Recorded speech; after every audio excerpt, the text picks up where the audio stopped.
today that we have got other stars that have been added to this show. Unfortunately, it doesn't seem like they've got the official preview up yet, so we don't actually have that to hand, but it doesn't matter because I can remember the matches. I know that we've got the women's tag titles being defended. So the women's tag titles, Alexa, Charlotte taking on Izzi and Tatum. So we've got that. We've got Obafemi and we have got Ricky Saints. They are appearing on the Grayson Waller effect. We've got Tyler Breeze. He's going to be taking on Ethan Page. So we've got that as well. Obviously, we know about the 6 women tag match. That's Fatal Influence. They're going to be taking on Rhea Ripley, Lyra Valkyria, and Stephanie. So we've got that match in the works as well. And we've got Trick Melo Gang. So we've got Trick Williams, we've got Carmelo Hayes. They're going to be taking on DIY. As well as that, they've also announced that we have got William Regal. He is going to be around. They've also announced that we have got Bobby Roode. He is going to be around. Bianca has been announced. And I didn't see this, but I've just been tagged that apparently Sami Zayn is going to be on this show as well. So Sami is going to be making an appearance tonight. So we have got so many names from the past. So much to look forward to. Really, really hoping this is going to be like a memorable show. A show that we are going to remember for a very, very long time. So... yeah, lots of people are teasing as well that they might be around. I mean, we could get a few surprises in the crowd or people popping up.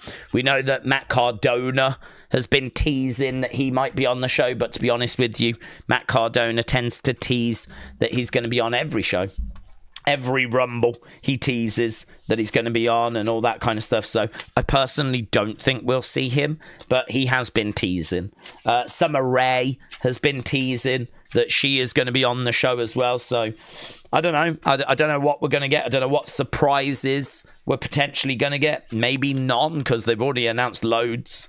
I did see Dave Meltzer saying it's pretty crazy actually that they've stacked this because it feels like they're going head to head with like AEW. Like that's how stacked this show is. But they're not going head to head with AEW. So I don't know what this is going to do from a ratings point of view. I don't know like how successful this is going to be. I hope it's a massive success. I hope it's a huge success because I really want it to be a case that we do this again on a regular basis. I'd love to go back again next year. I've said this is a show I wish I was at. I would love to be at this event because this is a show that I think is going to be a lot of fun. This is a show that I think is going to have a lot of nostalgia. And this is a show that I think is going to mean a lot to a lot of people. And for those of you sitting there going, what are we on about? Yes, we're going back to Full Sail. So NXT from about 2012, 2013, going through to 2020 in the pandemic, they used to broadcast from Full Sail University, which is actually not very far from the Performance Center. When I went to Florida in 2018, I actually went to Full Sail. I didn't get to go to a show there. I'd love to have gone. But it was quite hard to get tickets. You have to be on the Facebook group and it's kind of tricky actually to get in. If you live local and go regular, I think you have the option to get tickets next time. And so that's how you get the same people going week after week after week, right? So it's kind of hard to get in and get tickets, and I'd imagine it's probably the same now as well. But it was a bit tricky back then.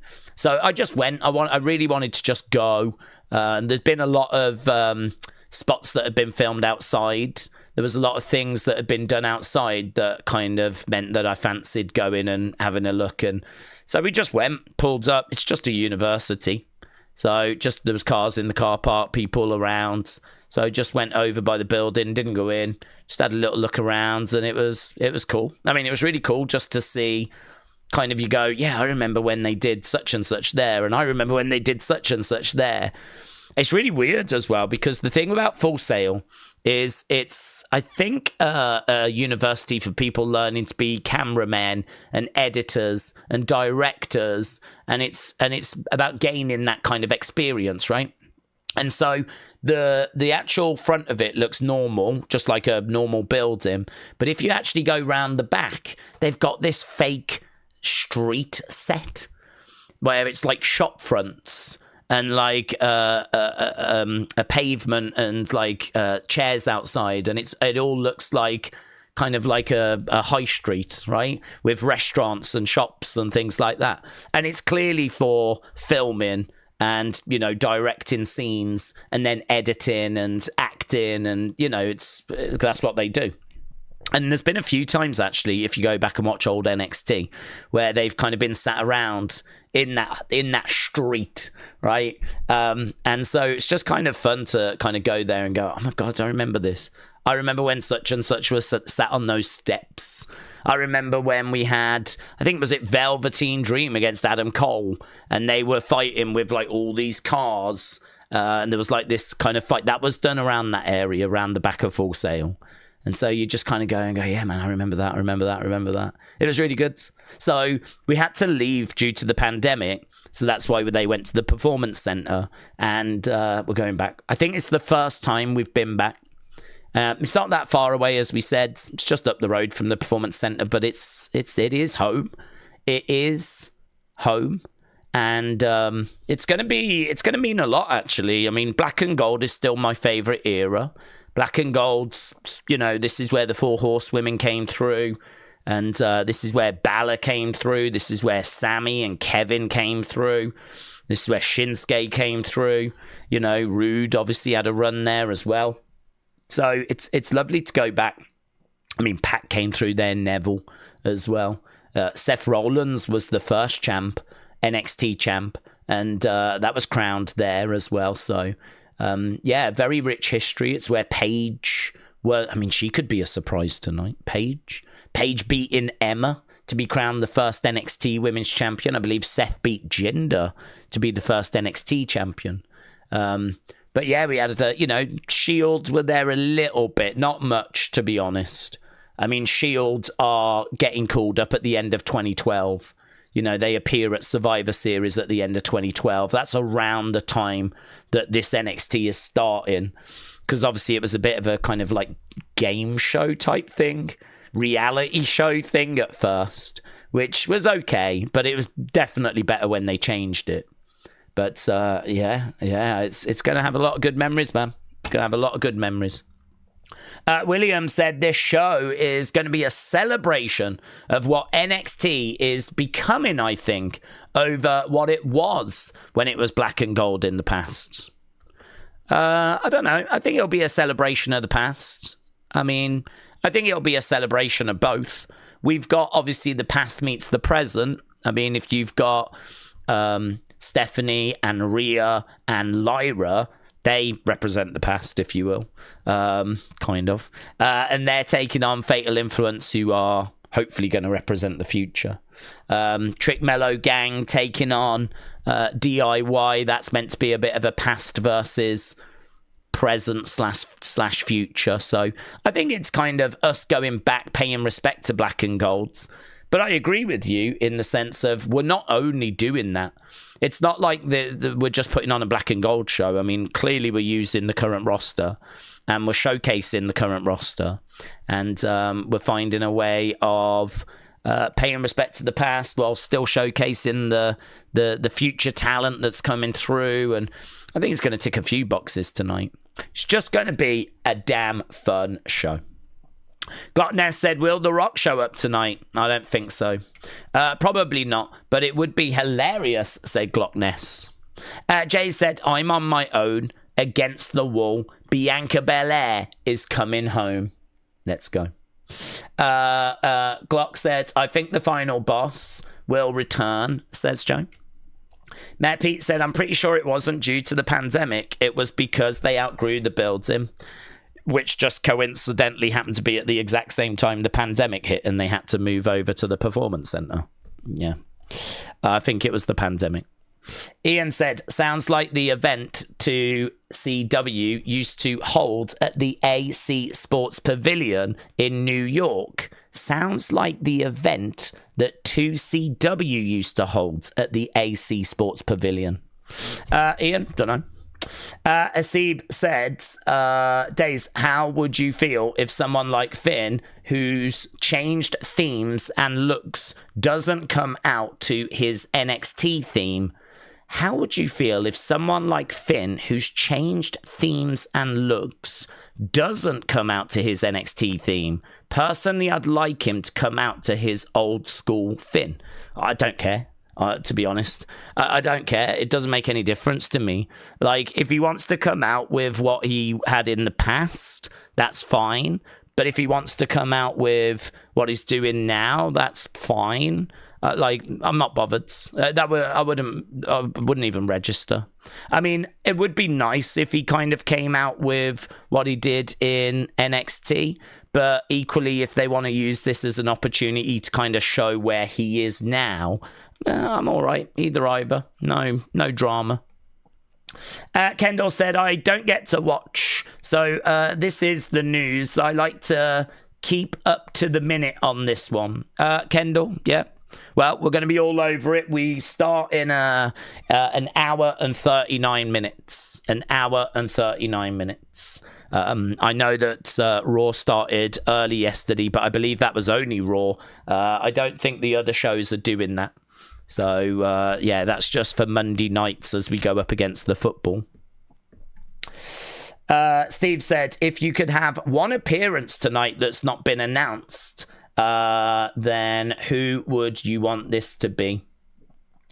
If you could have one appearance that's not been announced, it's a really good question, that is.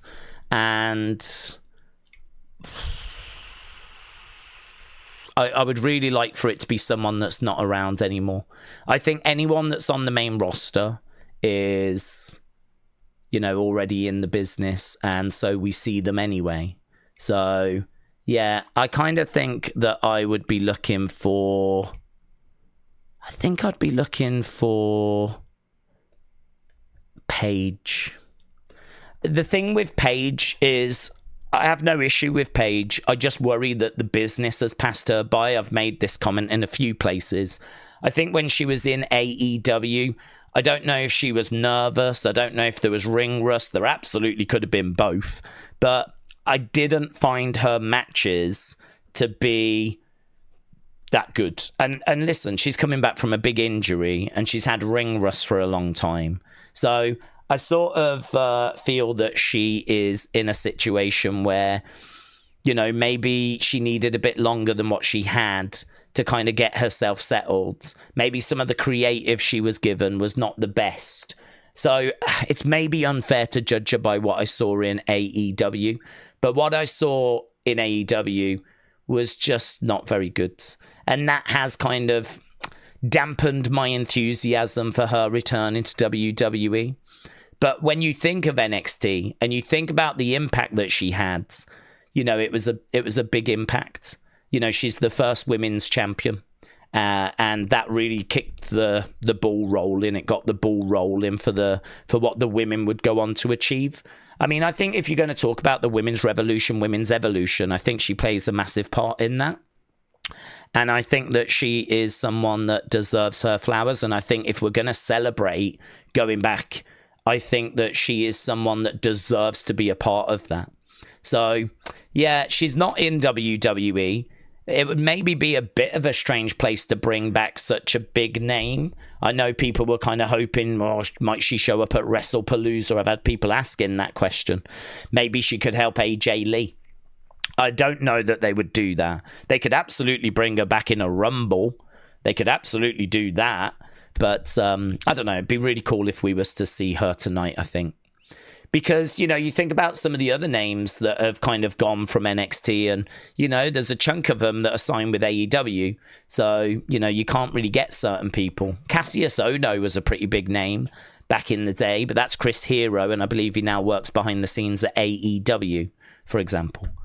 So, there's names that I would definitely like to see. I mean, like Vaudevillains, but I don't think they're the biggest of stars. But I always enjoyed the Vaudevillains. I always thought they were a really fun team. But yeah, like someone like Paige that's not in the WWE system, that was a big star in NXT, I think that would be really good.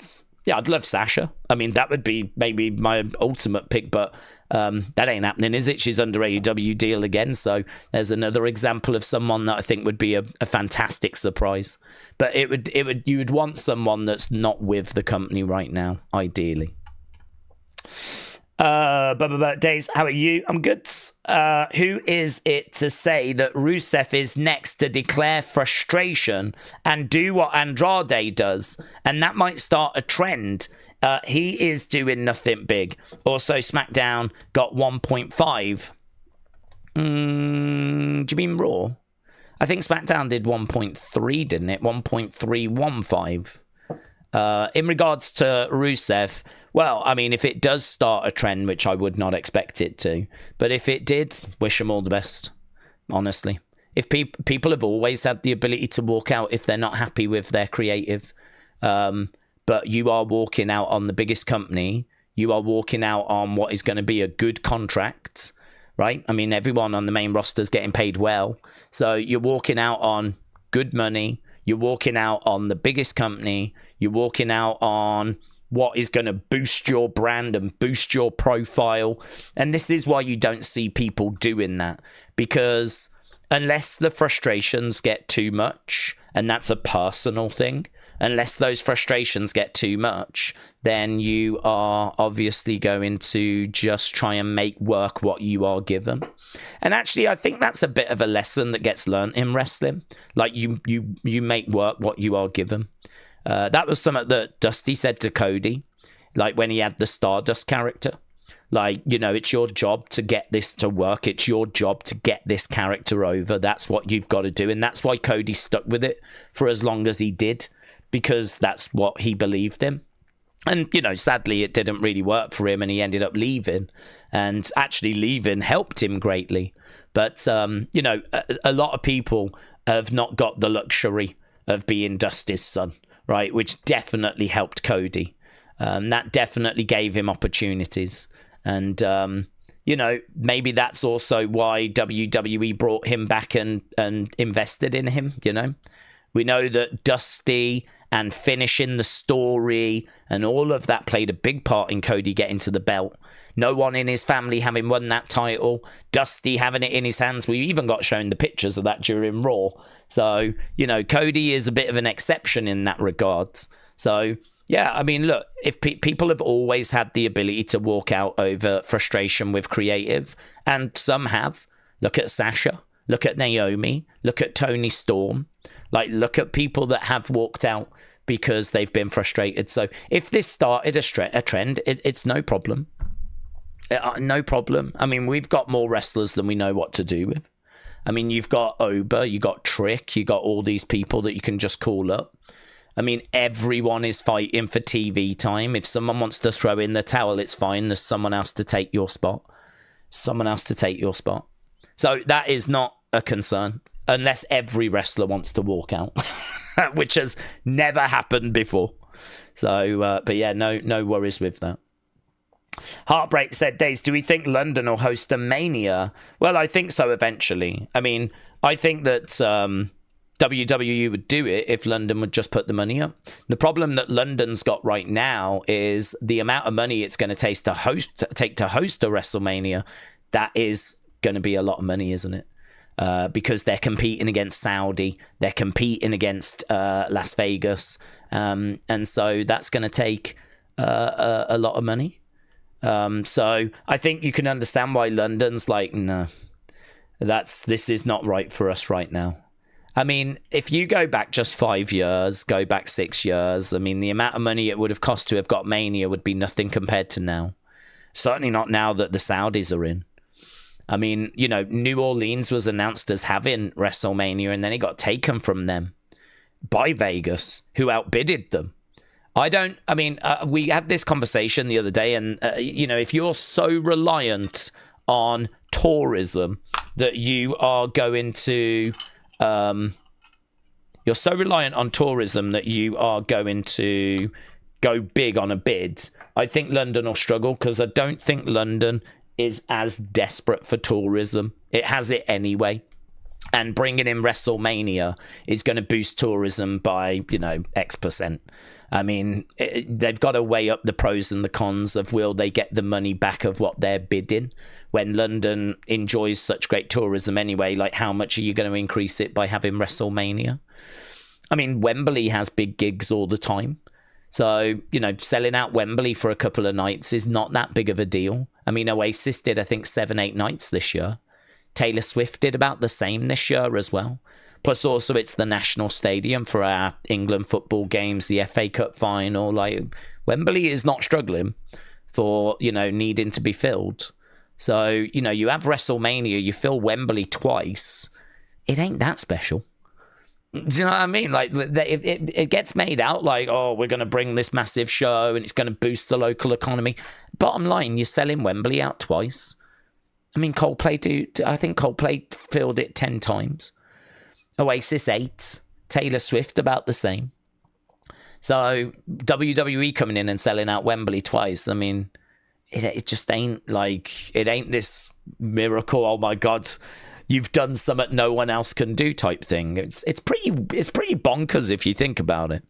But the situation WWE find themselves in, though, is that people are quite happy to bid. And there are people that do want these kinds of shows. Saudi Arabia in particular. I don't know if Saudi are on like a circuit. I mean, major artists want to play the UK. Beyonce has played the UK earlier this year. Taylor Swift's been here, and like all the big bands want to do the UK. It's a big market. I don't know that Saudi Arabia is on that circuit. So that means if they want to bring people over, they've got to kind of entice them. And so that's what London is having to battle with. And London has to make a decision of, do we want to engage in a bidding war? When, to be honest, we really don't have to. Like, okay, we don't get WrestleMania. Well, that's all right. Maybe we'll get it a bit further down the road. So at some point, yes, I do expect London to get it. But I can understand why it's dragging its heels, actually, now that I know that Saudi's come in and Saudi's bidding crazy money. There's just no point. There is absolutely no point trying to go up against Saudi. There's no point. I mean, that's bonkers. If Saudi wants Mania every year, it'll have it. No one is going to outbid Saudi for WrestleMania. So, you've got to just sort of wait for this Saudi thing to die down a little bit, or for them to have it a few times and then think, no, it's not really worth it. And then maybe London's got an opportunity. So, listen, forever is a long time. London might not have an opportunity right now because of Saudi, but eventually I think London will get his hands on it, yes. Tony said, Daze, kind of like the Olympics, when the UK had a lot of money to spend versus how much that it would get back. Yeah, and I think that's, an adult and a very educated approach, isn't it? I think it's a very mature thing to do. You could easily just throw money away, but actually, if we're going to be honest, the UK is a very good economy in the world, but, it's got high debt, it's got a lot of commitments, it spends a lot on its national health service. We know that has, is a real drain on public funds. And then, of course, we're spending loads on like this high-speed rail and, we're trying to boost up our defense spending, and everywhere you turn, like, things need money. So it's all well and good going, yeah, it's only 20 million, 30 million, 40 million, 50 million, right? Which for the UK would be a drop in the ocean. I don't know what our economy is, but I'm pretty sure it's the hundreds of billions, if not trillions, right? So you kind of look at like 20 million, 30 million for WrestleMania as like, whatever. But everything needs money. Infrastructure needs money, NHS needs money, social services need money, everything needs money. And so London has to really weigh up where it spends its money. And if London's just don't think this is cost effective, this just does not make sense for us to spend this much on something where we just might not even get that money back. I heard, actually, it's funny, I watched a video yesterday about the Super Bowl, and it was called Why Is No One Bidding for the Super Bowl? And I was like, oh, is there a problem? What's going on? And I watched it, and I don't know if it's true or not. You know what these YouTube videos are like with their kind of thumbnails and titles to draw you in. But they were saying that recent studies are showing that there's not the boost to the local area that was actually believed. And there's places now that are kind of looking at how much it is to put on these events. Not only bid for them, but also, there's like page after page after page of things you have to do and commit to in order to have the Super Bowl. There's all these expectations. It's exactly like the Olympics. You can bid for the Olympics and pay a load of money for the Olympics. And then once you've got it, you've got to have stadiums to a certain requirement. You've got to accommodate for the delegates. The delegates expect to be, flown all over the place for free. They expect to have cars pick them up. They expect to have free hotels. And it's like page after page after page of like commitments. And that's after you've bidded your money. It's not like you bid your money and that's it, done. Lovely. The Olympics comes to town. You bid your money and then the work starts. And they were sort of saying that it's a bit similar with the Super Bowl as well now. And that's really put a lot of places off for like bidding for it. So again, don't take my word for it. Feel free to watch. You can easily find that video on YouTube yourselves. It was a pretty big video with lots of views on a decent sized channel. It wasn't just some kid had thrown together. So I think with WrestleMania, like it's kind of getting to that level now where you've got to really look at like, is it in our benefit to be bidding for this? Listen, wrestling fans want it. European wrestling fans want it. European wrestling fans will get a Mania. Where the first one will be, I don't know. I mean, look, France might look at it and go, this works for us. And it might be France. It might be that Paris is the first European country to have WrestleMania. Because they might look at it and go, yeah, we can make this work. And do you know what? We're in a financial position where even if we take a little loss, it's okay. Germany is a very wealthy country. Germany's wealthier than the UK. So, I mean, Germany could do that and maybe take a little loss and maybe they'd be fine with it.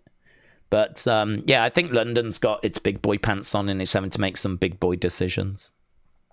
Jared said, are you surprised this isn't a 3-hour show? Am I surprised this isn't a 3-hour show? Not really. I mean, I sort of think that I'm surprised this is not a PLE. I'm not surprised it's not a 3-hour show. I think that I'm surprised they've not made this a special and that this isn't a Saturday. And, this could be, not next week, the week after. We're doing an NXT show, No Mercy. This could be that. So I'm surprised this isn't that. I'm surprised this isn't that PLE. So, I think this is... that's my surprise. But I'm not surprised it's not a 3-hour show because, of course, there's time slots, isn't there? CW's got a 2-hour time slot every Tuesday.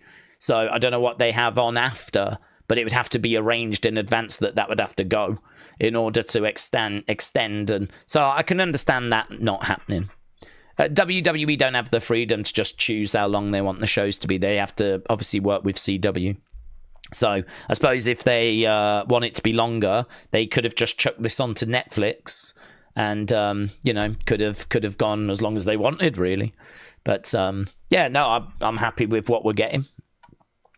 Heartbreak Corp said, I'm not sure if you've seen the tweets, but I'm also pushing for WWE to come to the UK for Mania. The demand is there with TKO, but the prices would be ridiculous. Well, I haven't seen the tweets, but what I would say is I don't know who you're tweeting. If you're tweeting WWE, I think you're wasting your time. Really, the people you need to be tweeting is Sadiq Khan, the London mayor, because the way it works is quite simple. WWE say, okay, WrestleMania 2027, who wants it? And then all these cities put in their bids. And WWE goes, that's the most money. We'll go there. So you can tweet WWE, but they ain't going to do anything. It's London that needs to put the bid in. It's London that needs to put forward the money. It's Sadiq Khan and it's London Mayor and the council that need to make that commitment. And if they did, WWE wouldn't really have a choice to make. And actually, now that WWE are taking WrestleMania to Saudi, which is in a different time zone, obviously, 7 hours difference, I believe, between Saudi and Eastern time, because they're going over there, I think it shows that they will go to London. I don't know, what argument can you make now? I mean, London could put in a big bid. You can't turn around and go, oh, we're not sure because of the time difference. It's like, sorry, you went to Saudi in 2027. You can't give us time difference BS now, you know? And that was always historically the barrier. And it's so frustrating because historically we could have got Mania, and I think we could have, even paid for it, and it would have been a fair price, and we could have had it. But the pushback was always SummerSlam 92 was not deemed a success. If you ask Triple H if WWE thought SummerSlam 92 was, he would say no. No. It was an amazing gate, and it was great for merch sales on the day, but actually the amount of people that tuned in was under expectation, and actually it was not deemed successful, hence why we didn't do it again. I mean, don't you think it's crazy that in 1992 they sell out Wembley Stadium, 80-odd thousand, and they don't go back? Like, you have to ask yourself, why? Why would you not go back? Why would you not go back in 93, 94, 95, 96, 97, 98? Why would you not do Wembley again? And the answer is because internally they did not deem it to be a success. So as a result of that, that's why we had to wait all the way up until, Clash at the Castle. And we still have not done Wembley again. We've done Wembley once, 1992, and it's still not been done again by WWE. AEW have run Wembley more times. So we are still waiting to go back to Wembley. So, that time zone difference, which was always used as the excuse, which I think was true, but it's just the world's in a different place now with streaming and Netflix. Now you can make it work better. You can't use that now. Not now that you're willing to go over to Saudi Arabia and the time difference is even greater. So, I don't know. They'll get it one day. I'm confident of that. But yeah, don't go messaging WWE. It's it's the bids that come in that decide it. Neil says ticket prices are crazy these days. I paid £70 for Mania 20 at MSG. Did you? £70 for Mania 20 for a ticket. That's great. I mean, I would love for ticket. I mean, I suppose when you say that, part of me thinks, well, you can't really expect tickets prices to stay the same as they were 20 years ago. Like, there is inflation. It's going to go up. I don't think you can really agree with what it's gone up to under TKO, though. I mean, the truth is, Vince, as we found out, wanted to accommodate families. Wanted to make it so that families could actually find a way into the business, into the shows. And it was interesting that they have abandoned that. And it's really interesting that was on a call. I mean, it's such a weird thing to admit, like, yeah, Vince was there for the families. We're just trying to maximize money. We're not, basically. Vince was there for the families, but we're not. Is a wild message to kind of send, isn't it? But hey, I mean, listen, they're not hiding the fact that they are cutthroat businessmen that just care about the bottom line. And you keep hearing this argument all the time. Show me a business that doesn't. Show me a business that doesn't care about its bottom line, is the argument you get back. But, well, I can show you Vince, who very much cared about his bottom line, but still found a way to accommodate families. So I can show you Vince McMahon, believe it or not, which is wild, isn't it? That he actually did something nice for people there. But, not TKO's philosophy, unfortunately. So ticket prices are pretty wild. Edward said, I've sent a video. Can you take a look? It's not got copyright. It's nothing OTT. It's just a bit of fun. Okay, Edward. I don't think I've actually got anything set up, but we can set it up. Here's Edward's. Hello, Daze community. Right, yes. I still need the funds for my red paint. You think I'm into some bad stuff? I just need to stop buying clothes. That's my problem right now. And spending loads of money on trainers. Why have you always got something else playing?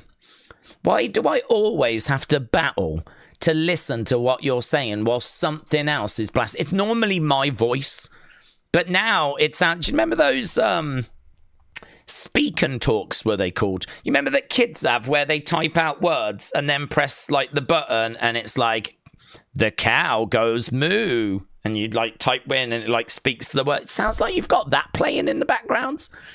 Sounds like you've typed out a load of words on a flipping keyboards. And like, you know, and then you're getting it to actually speak them out loud. Was it like a type and speak? I can't even remember what it was called.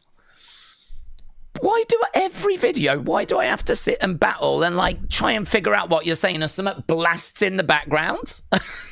Imagine if I was sat here and I had something playing in the background really loud and people were having to try and find a way of phasing that out. Hello, Daze community. Right, yes.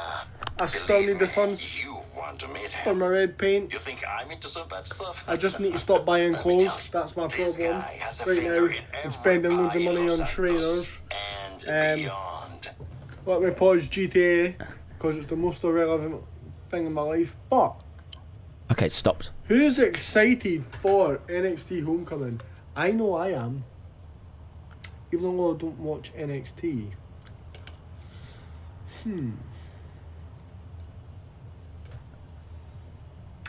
It's weird that. But you know, if there's kids in the stream, I can't be there because I'm a danger to children or I've been exposed to children when... Edward, this is what you've sent me. This is what you've sent me. This is what you've sat down and gone, do you know what? It's interesting hearing about if London's going to get a WrestleMania. But I've got something more important to say.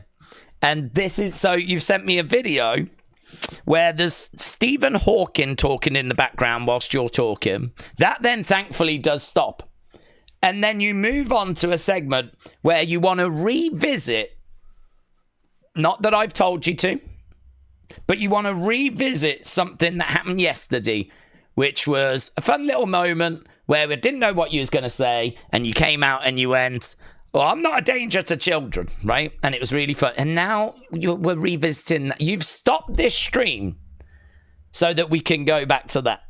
I just want to I'm just trying to understand the thought process. That's all. I'm just trying to understand what the hell is going on as we prepare for NXT Homecoming. That's all I'm trying to do. Let's see how Edward takes this home, shall we? Clearly, me and children get on. I'm brilliant with kids, okay? I ain't danger to no kids. But the only person I'm a danger to is anybody that steps in a ring with me face to face. And as for Io Sky, what are these? What's that, girl? It's...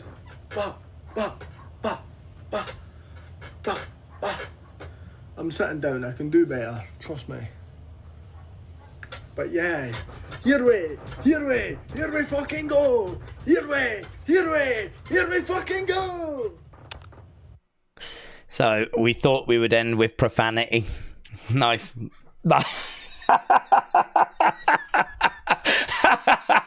That's the cherry on top, isn't it? How do we send this home?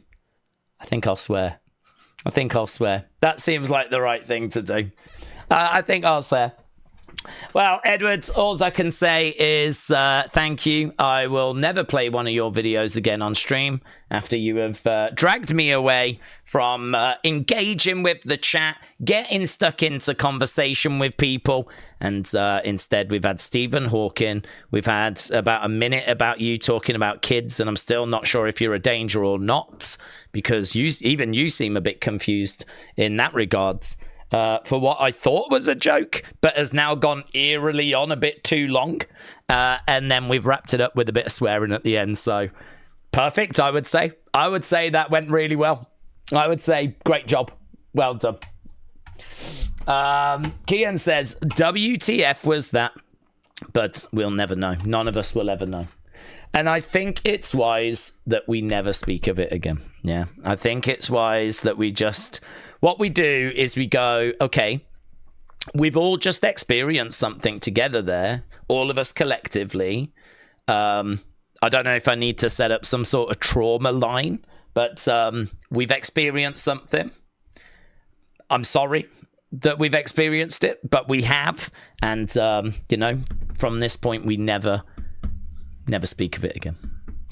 Big Time said, Daze, for some bizarre reason, I'm nervous. The anticipation for this show is really high. There's lots of buzz and noise, and I'm more optimistic that HBK delivers on expectations, whereas Triple H underdelivers. Well, I mean, honestly, I'm not worried. I'm not worried, just like I'm not worried if like they come out to their old music or the new music. I'm not really putting at that kind of level of expectation on it. For me, this is NXT. We watch it on a Tuesday, and it's always great. This time, we're going back to Full Sail. So in my mind, it is a normal NXT, but only we're going back home. We are going to be sprinkling throughout the show to keep us engaged throughout the show. Legends, people that, NXT legends. So like Bianca Belair and Sami Zayn and William Regal. And, we're dropping in these big names. I mean, main roster big names, but from, as I said, an NXT point of view, legends. We know that Rhea Ripley is going to be in action in a match as well. We know that we've got Trick Melo reuniting against DIY. I can't see these things being bad. I can't see these things, like, stinking the place out. Even if they're just passable and they just kind of maybe don't reach the heights that some were expecting, I think they're still going to be fun, interesting to watch. You'll get something from them, and then boom, it doesn't matter, because we'll move on to the Sammy segment, and then boom, we'll move on to the Grayson Waller thing, and then boom, here's Bianca Belair, and then boom, we move on and we do the 6-woman tag, and then boom, here's William Regal. So I just think it's going to have an energy. It's going to bounce along. It's going to just kind of, hold our attention. So, yeah, I'm not worried personally, but I'm not putting any pressure on it. I am not going into this hoping it's the greatest show I've ever seen. I'm not going into this thinking this is going to be mind-blowing. It's going to revolutionize the business or anything like that. I'm just like, give me a normal show in an NXT setting, few little, callbacks to the past. I'm happy. That's me done. I'll take that all day, every day. Tony says, yesterday I was playing Glorious because I had it in my head. Yeah, Bobby Roode will be on, yes. Bobby Roode, one of those names, returning. Christopher said, Triple H and HBK, Kevin Nash, Kane, Undertaker, AJ, Rumble 2029. That's what Christopher's hoping for. Benny said, Daze, that would be wild if the talent were to walk out and go on strike. Has that happened? No. Also, I would love to see Cassius Ohno, although he is in AEW. Yeah, no, we've not had everyone go walking out. As we said, there's people that have, but we haven't had everyone go walking out. The only time I can remember everyone not being around was when we went to Saudi and there was that plane issue. And so, as a result, we actually didn't have enough wrestlers to do, was it SmackDown or Raw? I can't remember. I think it was SmackDown, because I think we used to do the Saudi shows on a Thursday. Weren't the Saudi shows originally on a Thursday? I remember it being really weird, where I'm sure it was a Thursday. I don't know why. And so I think actually the next day was SmackDown. And I think that they were absent from that. And so we had to get NXT to invade. We had to do a special NXT Invades kind of SmackDown show, which was wild. It's one of the weirdest episodes. But that wasn't a walkout. That was just the whole roster was flipping trapped in another country and couldn't get back in time. So, yeah, that's one of the wildest kind of lots of people missing examples I can think of. But wasn't there another one as well, though, that was like there was like a big snowstorm, and that also resulted in a lot of issues. That's another one, but actually everyone walking out now. There was no plane issue. Saudi was holding the plane hostage. Yes, but that's the issue, isn't it? The plane couldn't take off. That is an issue. If the plane was meant to take off and it doesn't take off, that is an issue. Kian said, if Edward did that every stream for every minute, I would say I love Jenna Ortega every time. Edward sends a video in during streams because my brain is fried when he says something like that.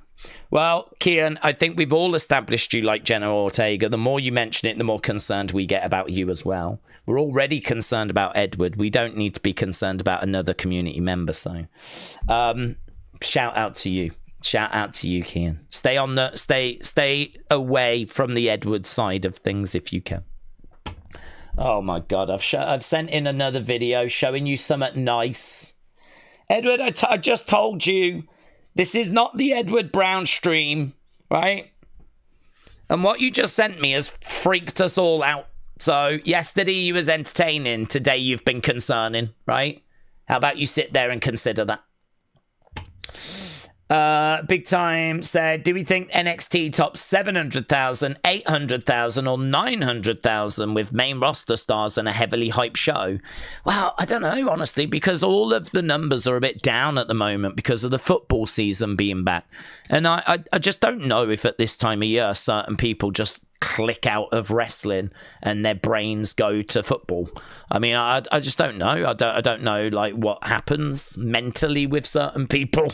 But like, yeah, none of the ratings seem to be great at the moment. I think it would be wild to sit here and expect a crazy number. I mean, I think this could do 700,000 around that ballpark. I mean, I think, doesn't it normally do like 650? So if this does, say, 700, 720, I think that's a big dub. I think if it's anything north of 700, I think it's a dub. I think it's a big dub. I know that there's big main roster stars around, but weirdly, they've only really announced some of them today. Sami Zayn was only announced today. Bianca Belair was only announced today. I still haven't seen a graphic for Alexa and Charlotte, even though they did announce the other day that it would be happening on this show, Alexa and Charlotte against the Cullen. They announced it, but I ain't seen a graphic for it. So actually, I think the communication on this has been a little bit weird. They did use last week's show to kind of promote Rhea Ripley and all of that. We know that Tiffany's out and Lyra's replacing. So, yeah, I mean, look, there are main roster talent around. Hopefully word has got out that this is a big show. Hopefully this is something people are going to tune in for and are going to be excited about.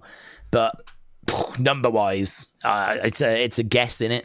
It's a shot in the dark.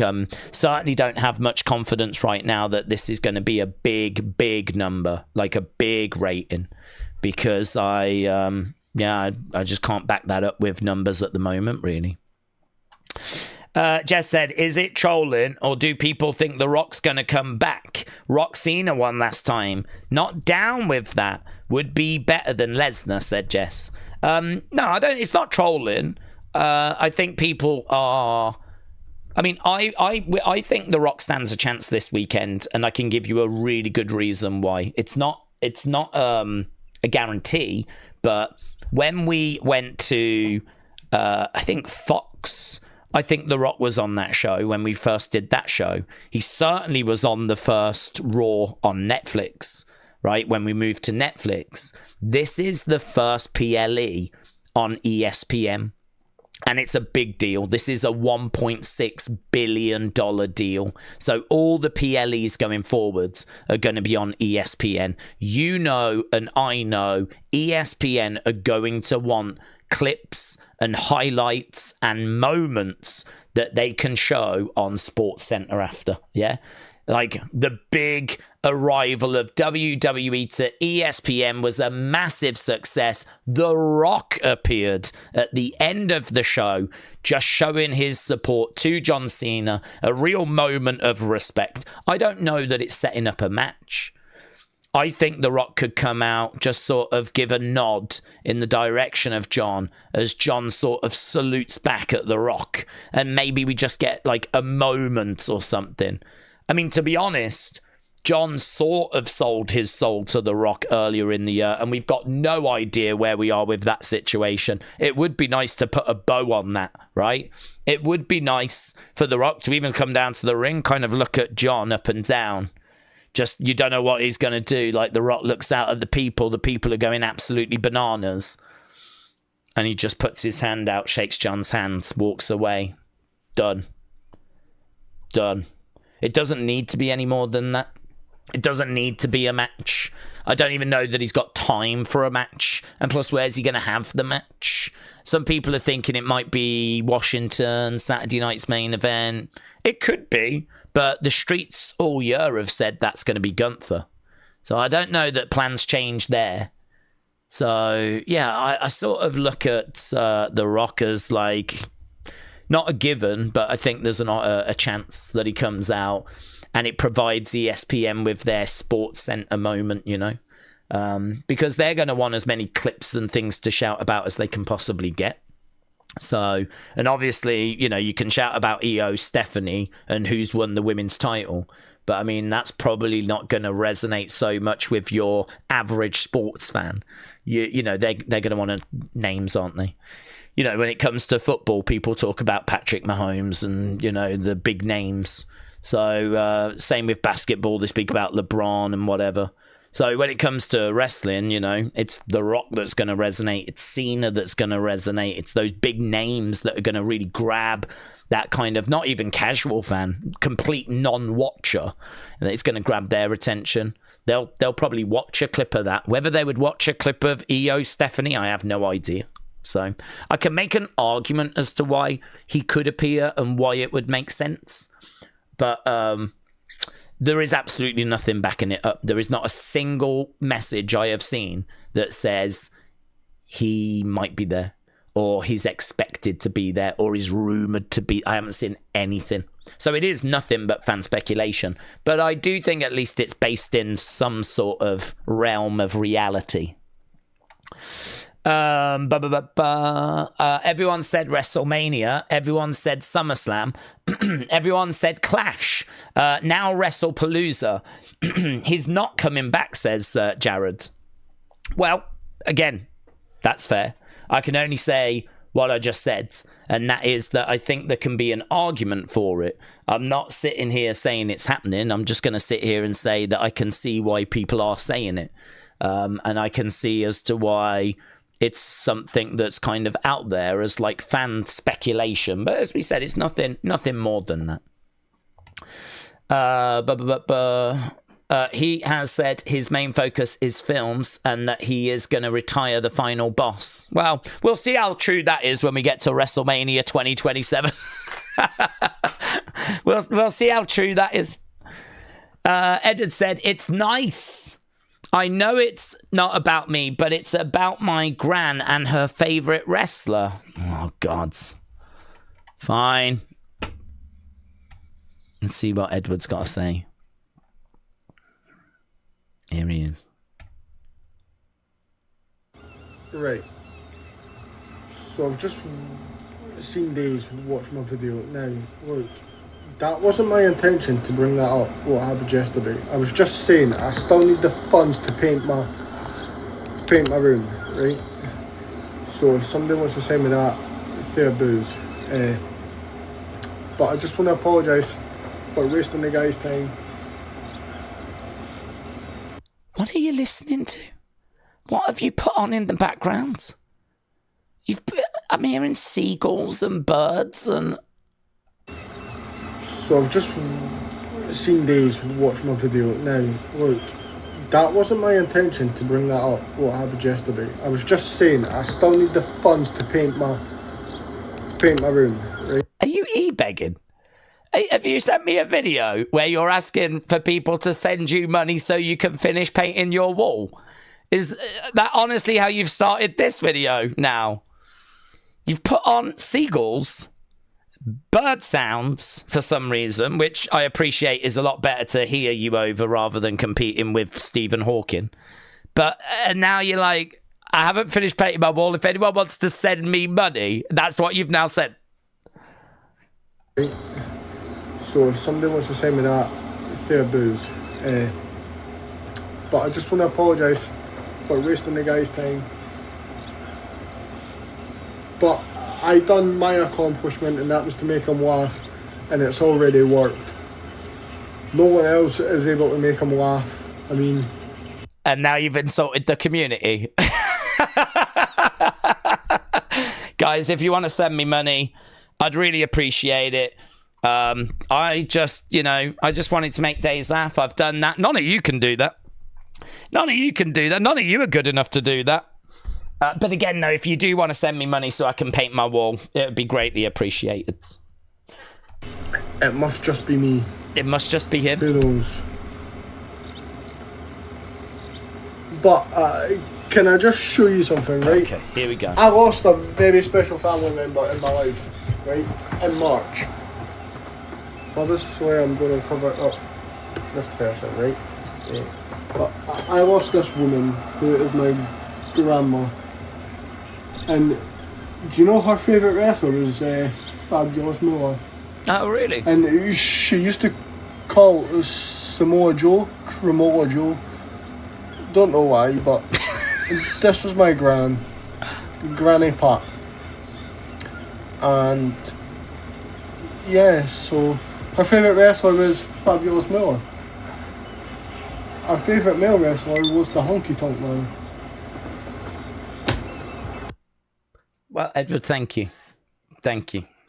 Well, there we go. So, Edwards, I mean, there's really not much I can say with that, is there? But thoughts with you and your loss. And it's lovely hearing of all generations enjoying wrestling. So, very good. Very good. Right. But why not ask for money for a WrestleMania ticket? I'd be asking to get help to go to Mania, said Jessica. Wes said, we don't want to see Edwards' videos. This ain't Wrestling Daze. And Edwards, let's get back to talking wrestling, says Wes. Edward said, I don't need the money. It was just a joke. Well, listen, we're just going to move on, right? We're just moving on. That wall will get finished, painted at some point. Yeah. Glotness said, if you didn't buy $1,000 shoes, you could buy some paint. I mean, it is true. He does have a Louis Vuitton man bag, right? So, you know, this is the problem. This is the problem when you share so much of yourself.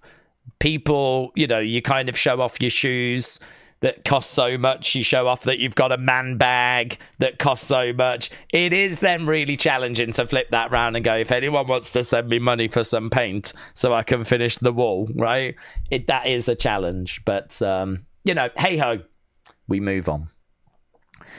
Wrestle with Andy said, my Edward Brown NFT has now doubled in value ever since that clip.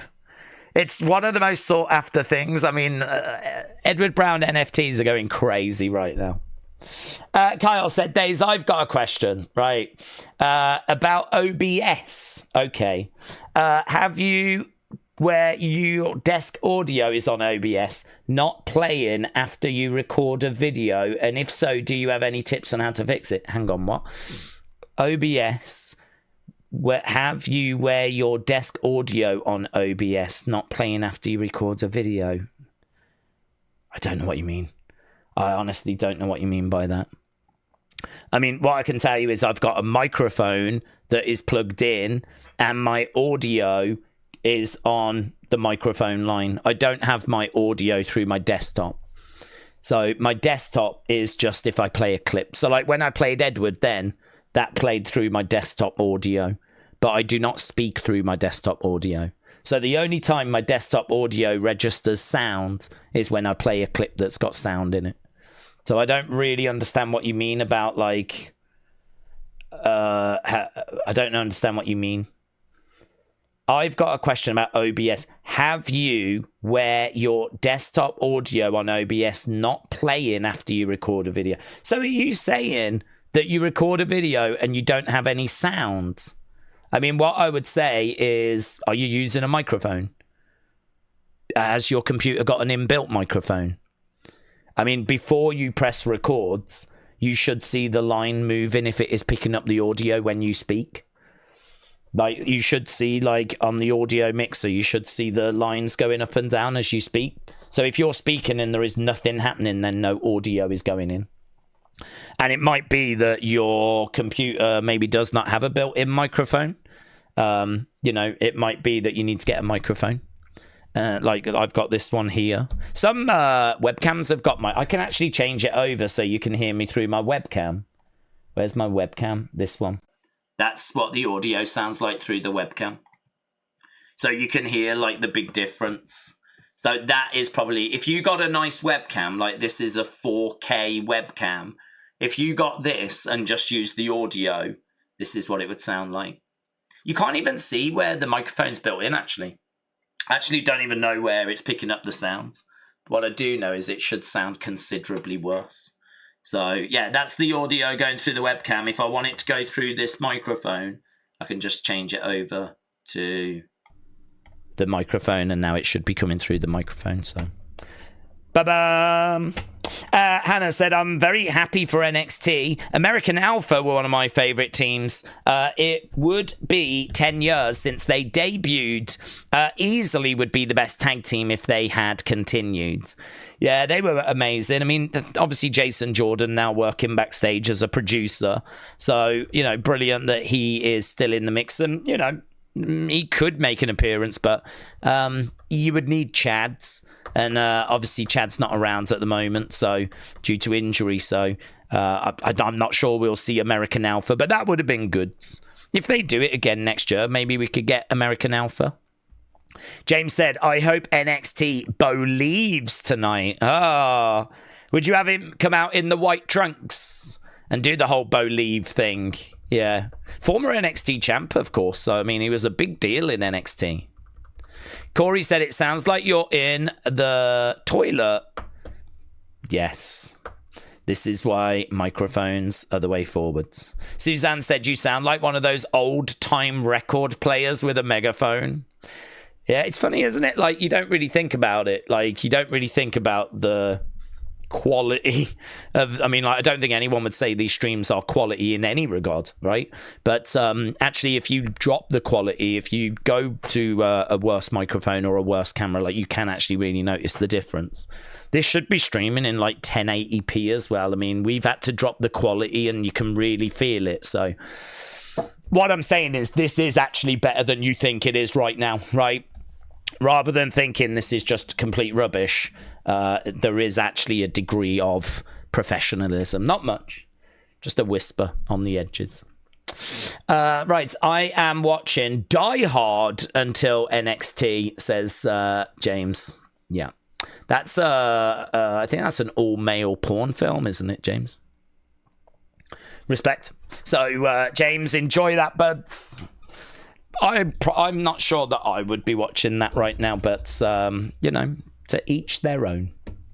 Robert said, I know Adam Cole is signed to a different promotion and is currently unavailable, but I would love the Undisputed Era. Yes, that would be good. I mean, they were one of the biggest things in the history of NXT. Arguably the greatest ever faction in NXT history. I mean, the Shield did not spend much time in NXT, so you can't count the Shields. So it's got to be Undisputed Era. Like, as a faction, I don't think there's a great deal of competition. You know, if you think about the likes of Sanity or The Way, or, do you know what I mean? Like, there's not, I don't think there's fatal influence, toxic attraction. I don't know. But, yeah, I mean, Undisputed Era, oh my God. Top titles, mid-card titles, blooming tag team titles. Great matches. Yeah, incredible. Incredible. Ali said, Daze, did you watch the game, Real Madrid?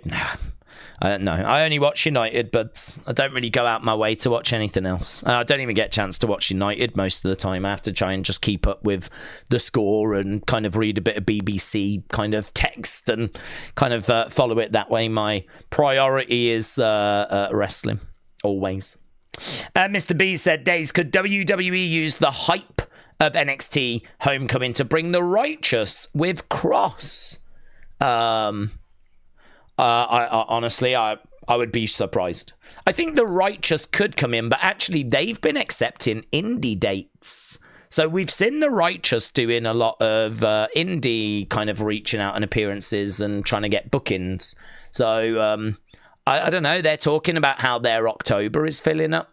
So it would be a bit weird to bring them in now if genuinely they're October. The only thing I don't know is if they're just lying. They could just be outright lying. It could be that they've got a post and they're talking about how, you know, it's amazing. Like they're getting loads of bookings and all this sort of stuff. It could just be complete nonsense. And then they could come in. But honestly, I think they probably are just on the outside at the moment, so not expecting the Righteous personally for that reason. Wrestlemania said, Daze, who would we like one more match in Saudi? I say Nature Boy to return versus Randy. Would you? Ric Flair? One more? Is that a question like if he could be like he was back in the day? Because, I mean, this is a guy that's being held together with staples and hope and prayers. Do you know what I mean? I mean, he is, every time I see him, he is so frail. No, it ain't happening. Not unless it's like Ric Flair of old. If you could get one more, I'd take, I think, Undertaker. Because I think it's a great shame his last match was Boneyard's. I know Boneyard was really well received, and a lot of people say that it's the perfect ending. A lot of people say he rode off on his bike and the match went well and everyone enjoyed it and it gave him what he was looking for. And I get it. I hear it. I understand it. I get it. But I can't help but feel disappointed that he didn't go off with the fans thanking him. I mean, for that character, as loved as he was and as much as he meant, to sort of go out where there's no fans just feels like, oh man, I get it. I get the positives, but there are undeniable negatives as well. So for him to kind of come out and have one more match and for the fans to say thank you, I think that would be really cool. I need to just run off because I can hear the dog barking, whimpering, moaning. I got her in a bit early so I could do the member stream. Seems like she is awake. Seems like she is restless. I have no idea if she's not going to keep doing this throughout all of NXT. So I'm going to let her out. So give me a minute. I'm going to run upstairs, give her a biscuit, let her go outside.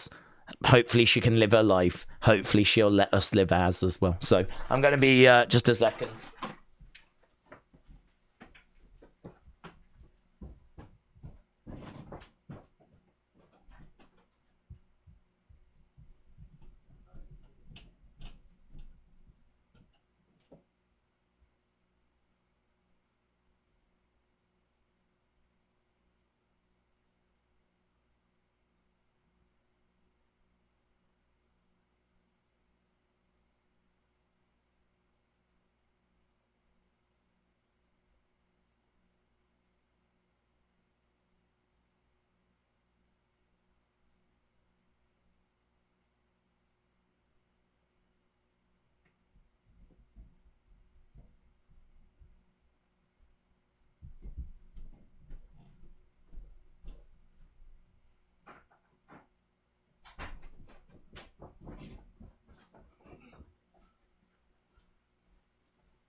It's blooming raining. It's actually raining. I went upstairs, got her a little biscuit bone, gave it to her. She took it in her mouth, opened the front door. It's pouring down the rain. So she can't even go out. So there we go. Unfortunately, well, at least she knows. So hopefully now she's just upstairs reconsidering things. Yeah. Alexis Gamer said NXT have now posted a graphic for the women's tag team championship match. Goods. Okay, so it looks like we are getting that then. So Alexa, Charlotte, and Cullen. Yeah, I'm really surprised at how disorganized this has been, you know? Like, I don't really understand why a lot of these graphics have been published today and why they've not been done in advance. Like, I wonder if that's on purpose. I wonder if that's a strategy. I wonder if they're thinking, drop it today, it makes a loud noise as everyone, like, talks about it. And maybe we can just grab attention rather than announcing it and it maybe not making as big an impression. Like, maybe it was by design. Don't know. Very strange. You would think they would have shouted about it a bit louder in advance. I mean, in all fairness, they did say that it was happening, but I don't know. There seemed to be this uncertainty around as to whether it was going to be on this show or not. And then seemingly the graphic dropping a few hours ago. So, well, anyway, we're getting it. So, Steve said, did you hear the reason SummerSlam in Minneapolis is because that's where Brock will retire? He signed a 1-year deal to retire at next year's SummerSlam. No, to be honest, I have not heard that.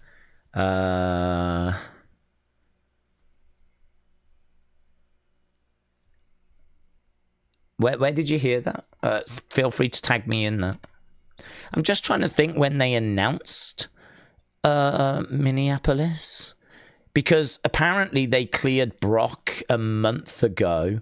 Minneapolis was announced before that, so I don't know. Did the two line up? Is that? I wonder if that's a fan theory or if it's actually legit. Don't know. I could believe it's legit, but from a timeline point of view, I don't know if it matches up. I don't know if that is the reason. I don't know. I mean, maybe he is going to call it quits next year. Should TNA go back to Europe next year, said Rob. I don't know.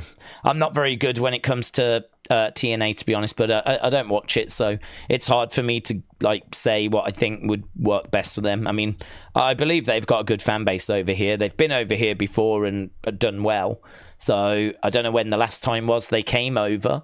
I think the fan base probably still there. I mean, you know, they're setting record attendances in America. That says to me that business must be as good as it's ever been. So if they've done well in the past, I can't see why they wouldn't do well now.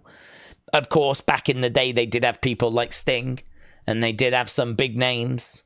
And don't think you've got that level of star power now. Still got some good names, though. Let's not make any bones about it. And got the Hardys, you know. And there's some, you know, decent-sized stars that are around. But don't know. I don't know how many tickets they would sell and kind of how it would go, to be honest. It's a hard one to make any kind of call on. I think they're probably right to focus on America and get the business cooking over there. And then, you know, kind of have a look and see what the views are like in the UK and have a look at the numbers. But listen, for any business, if you can try and capitalize on growth, then do it. Give it a go, you know.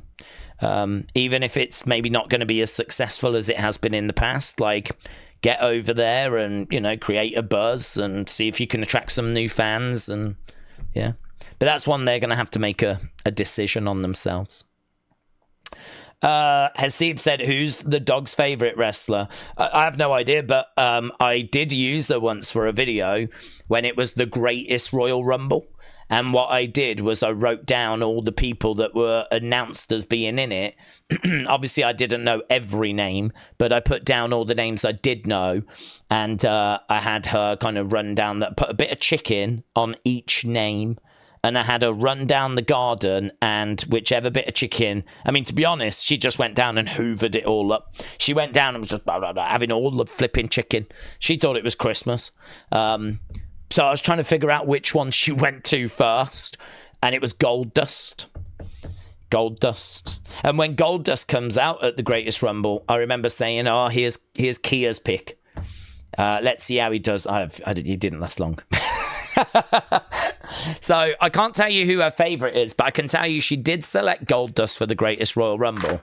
She got it wrong, yeah. So she's a fake fan, right? I actually think she's an AEW fan in disguise. So I don't trust her, and I don't trust her judgment anymore. Someone asked, yeah, there we go. Brian said, what kind of dog is it? It's a German Shepherd's. And we've never been a family that's had a dog. But when we moved here, like years ago, 10 years ago or whatever, we're in the countryside. There's lots of space around. And also, you know, we've got neighbours there, but we don't really have any neighbours like in any other direction. Like the next closest house in that direction, I don't even know. Same that way, actually. And the same that way. I couldn't even tell you. You can't see anyone. It's just fields, right? Our next door neighbours there are quite close. And actually, there is a road that's got quite a few houses on, right?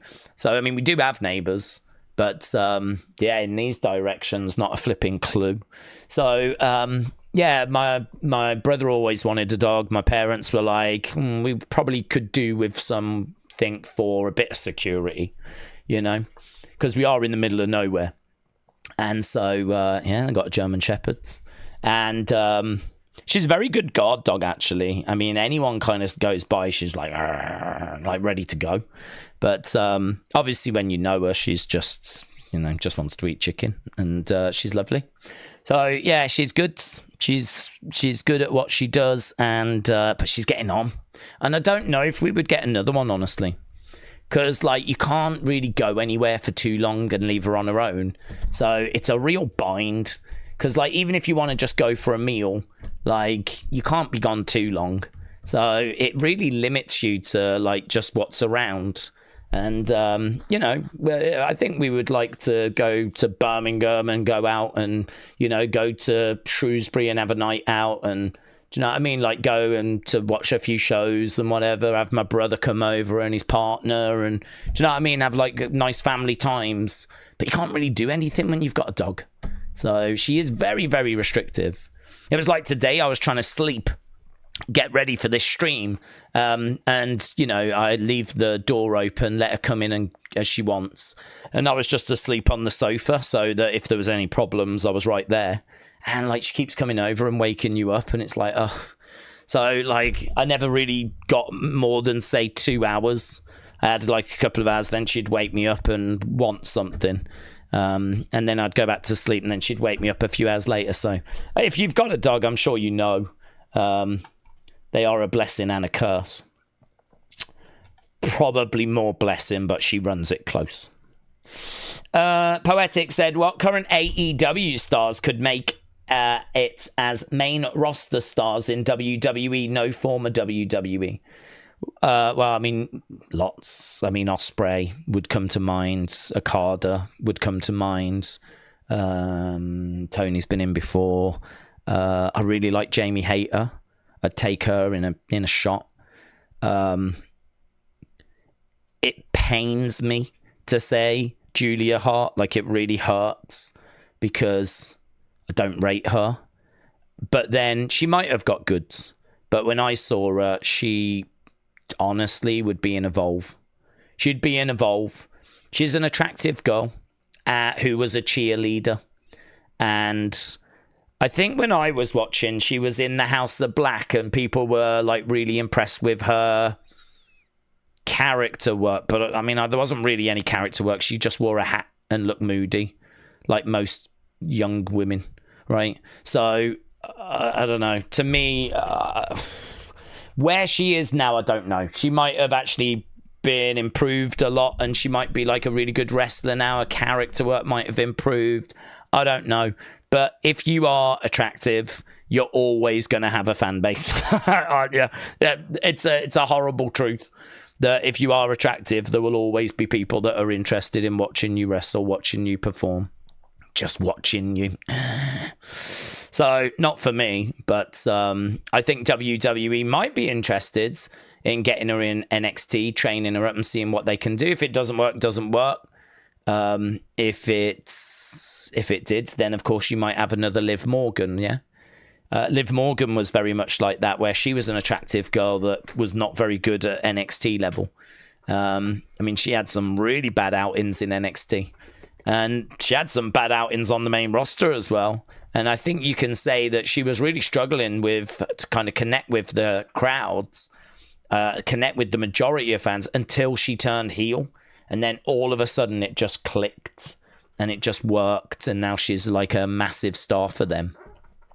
So, yeah, I wouldn't put her on the main roster, though. I wouldn't put her on the main roster. But Ospreay, I'd have no worries.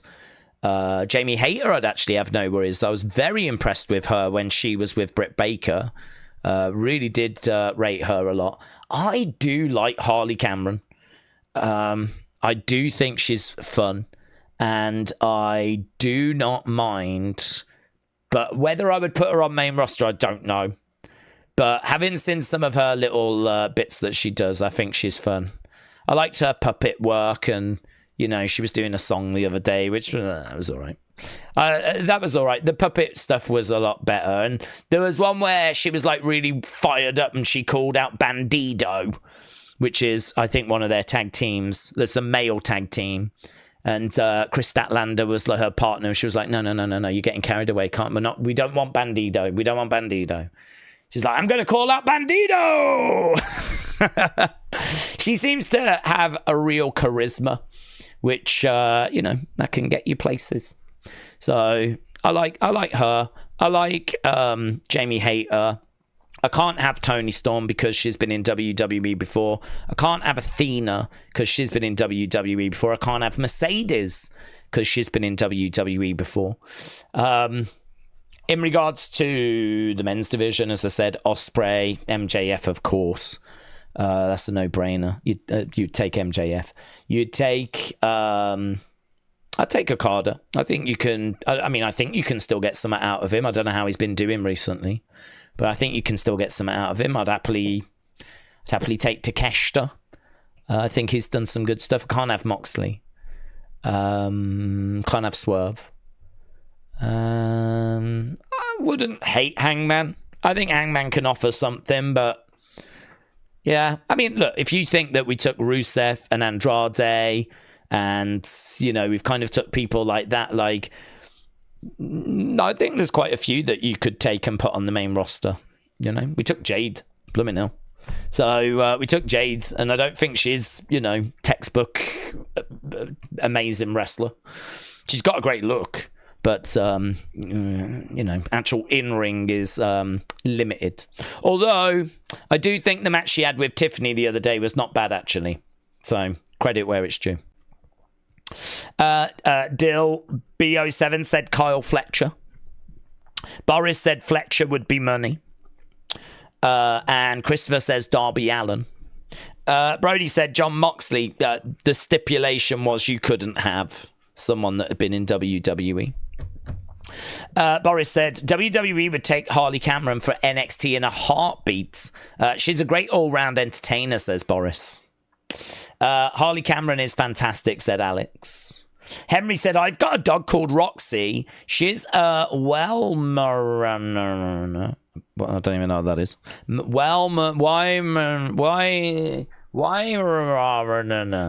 And whenever I've got you on, she wags her tail. Yes. That's because she's the best Weimaraner that exists. So shout out to Roxy. So Henry, shout out to you, buds. Seeb said, Daze, is that why you have a fan base? Because the girls find you attractive, maybe the boys. Dude, I think it's the only reason. I literally don't think there's any other reason why anyone's here. I think if we're all being honest with ourselves, it's because I'm cute AF. And that's it. That's really all it extends to. And you know what? I've come to peace with that a long time ago. And that's okay. Henry said, Daze. Oh, we read that one. I think Javon would do it on Raw or SmackDown, said I Crazy. Yeah, I mean, he will. I mean, actually, Sean was spoken to the other day about, like, who should we be keeping an eye out for? And he says, well, there's a young man, very exciting. He's going to take this business by storm. His name's Javon Evans, and he was really putting him over, really singing his praises. Javon responded by saying, thank you, boss man, or something like that. So, yes, I think he will. I think they genuinely believe in him, as they should. Alex said, I think Javon will honestly be successful in AEW if he ever went there. John Moxley would be great to see in WWE. I just don't know. He tends to bleed a lot, says Brody.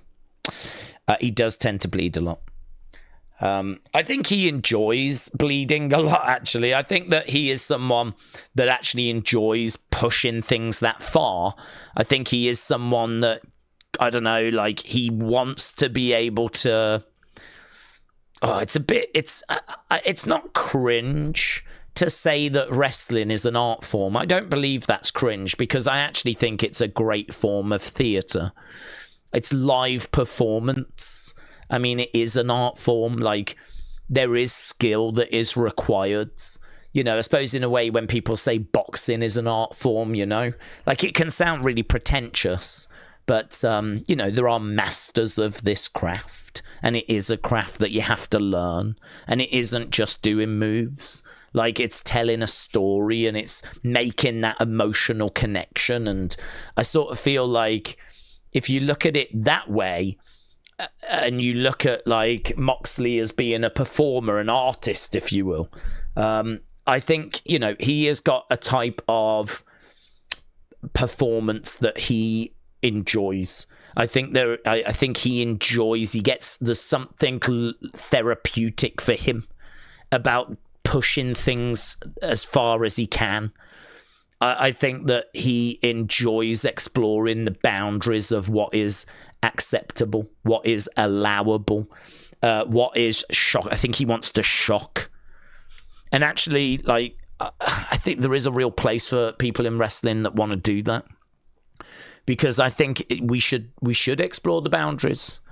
I'm actually, believe it or not down on people that wrestle mops. I'm not down on people that, you know, have hardcore matches. I'm not down on people that kind of put spells on people and hypnotize their opponents and have them do stupid things. Like, you see a lot of that on the indies, and I think it belongs on the indies, or it belongs in certain promotions. I wouldn't want to see it in WWE, like that kind of nonsense, if you will, if you want to label it as nonsense. I wouldn't want to see that in WWE. That's not the kind of wrestling I'm looking for. The kind of wrestling I'm looking for is a lot more reality based, a lot more kind of realistic. I'm looking for something that I don't mind us going into grey areas. I loved The Undertaker. I loved Papa Shango. Yeah, I loved The Fiend. So I certainly don't mind, you know, going into that kind of grey area, that spookiness. And I don't mind kind of exploring those boundaries, and sometimes we might overstep the mark, right?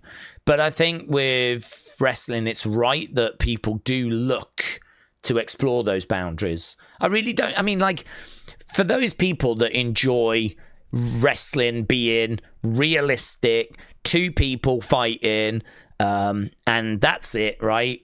Like the kind of thing you'd imagine Jim Cornette likes. Jim Cornette likes two guys. He's not really into the girls. He likes two guys, you know, a heel and a face, going at each other. Maybe tag teams are obviously fine as well. Heels and faces. The work looking really good.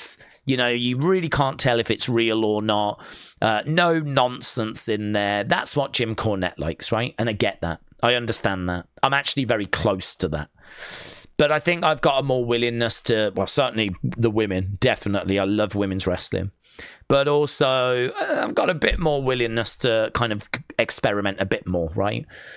But I think if you're too rigid with that and you just stay there, That's a little bit like saying, I only want paintings that are exact replicas of people. I only want portraits. I only want landscapes that are exact replicas of what they are painting. I don't want Picasso. I don't want anything like that. I don't want this modern art. I don't want any blocks of color. Like I just want a field, or I want a face, or I just want it to look like it should. I want it to just be a replication of what, you know, a fight would be. Yeah. So to me, you are just like in one form of art, basically, rather than like allowing yourself to enjoy other forms of art as well.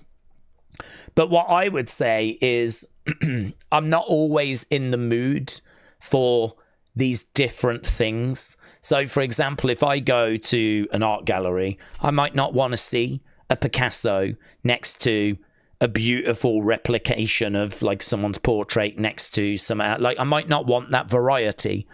I might just want to look at one artist's work and for that to all be very similar in its theme. And that for me would be like WWE. But I'm okay popping next door and going to the Modern Art Museum. I'm okay for there being space for that. And I think that's the same with wrestling.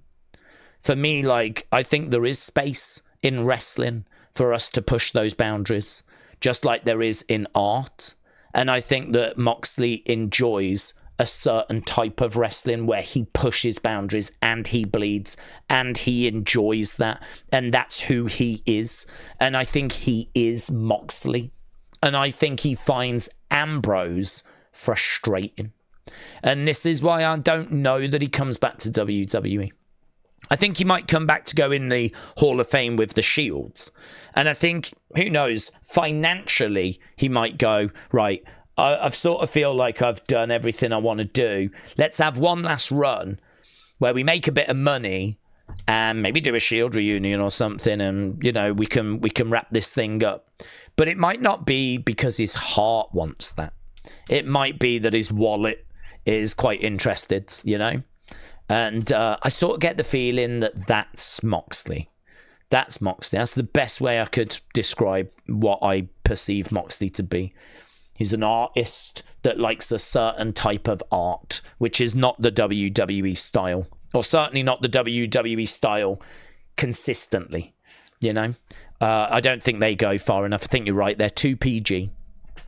So as a result, I think he stays with AEW for the foreseeable.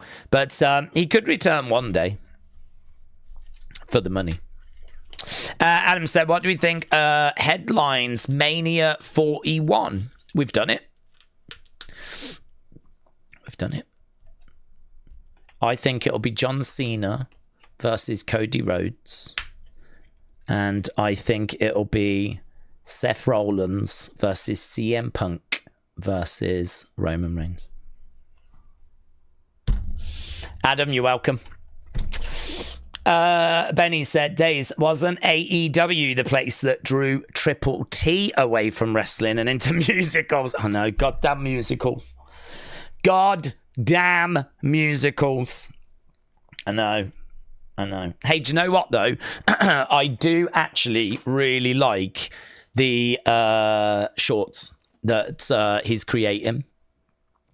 I'll let you in on a secret as well. He did say that I think it would be good if you was like really pro WWE and I was pro AEW, right? Because on those shorts, it's just interesting to have an AEW fan and a WWE fan. And I was like, I can do that. That's fine. I can do that. I can be pro WWE. I love WWE. I can be pro WWE. But I'm only going to tell you now, don't be offended if in those shorts I'm having a little pop at AEW, because I don't give a flip about AEW, right? But he did say, like, you know, it's good with that kind of contrast. So I was like, okay, I can play that up. So I am looking to just go off a bit on AEW in those streams. I'm quite interested, actually, as an experiment to see what he comes back with. Because if I go off on AEW, what's his counterpoint going to be? And actually, I look at it that way, that it's like, this is kind of interesting. See what gets said. See if he can throw anything back that I'm like, I mean, to be honest, he can throw back WrestleMania in Saudi. I just have to be like, well, what do you want them to do? Yeah, they're a business. They got to make money. I mean, I just got to go with something like that, ain't I? But yeah, it could be some fun conversations come out of that. But between you and me, I don't care about AEW. I'm not bothered. There's things there that I like, honestly. I like Toni Storm, as you know. I like, actually quite like Harley Cameron. I think she's fun. So I think the women's division's really entertaining. To be honest, I have not seen much of Kyle Fletcher, so I can't speak about Kyle Fletcher. I mean, when I say I don't watch AEW, I genuinely mean I don't watch it. And I don't even watch the clips. Like, I have to go through the clips on a Wednesday when I'm doing Unseen, just kind of skip past them. But if I see Tony, I'll stop. Or even now, if I see Harley, I'll stop. I'll stop for Harley, I'll stop for Tony, but I won't. I skip all the others. So I'm having to do a lot of judging about, like, you know, what I've kind of seen from, you know, what people have said, or when I was watching, like, I mean, I stopped watching at the end of 2023. It's a long time ago now. I was not, January 2024, I was not watching.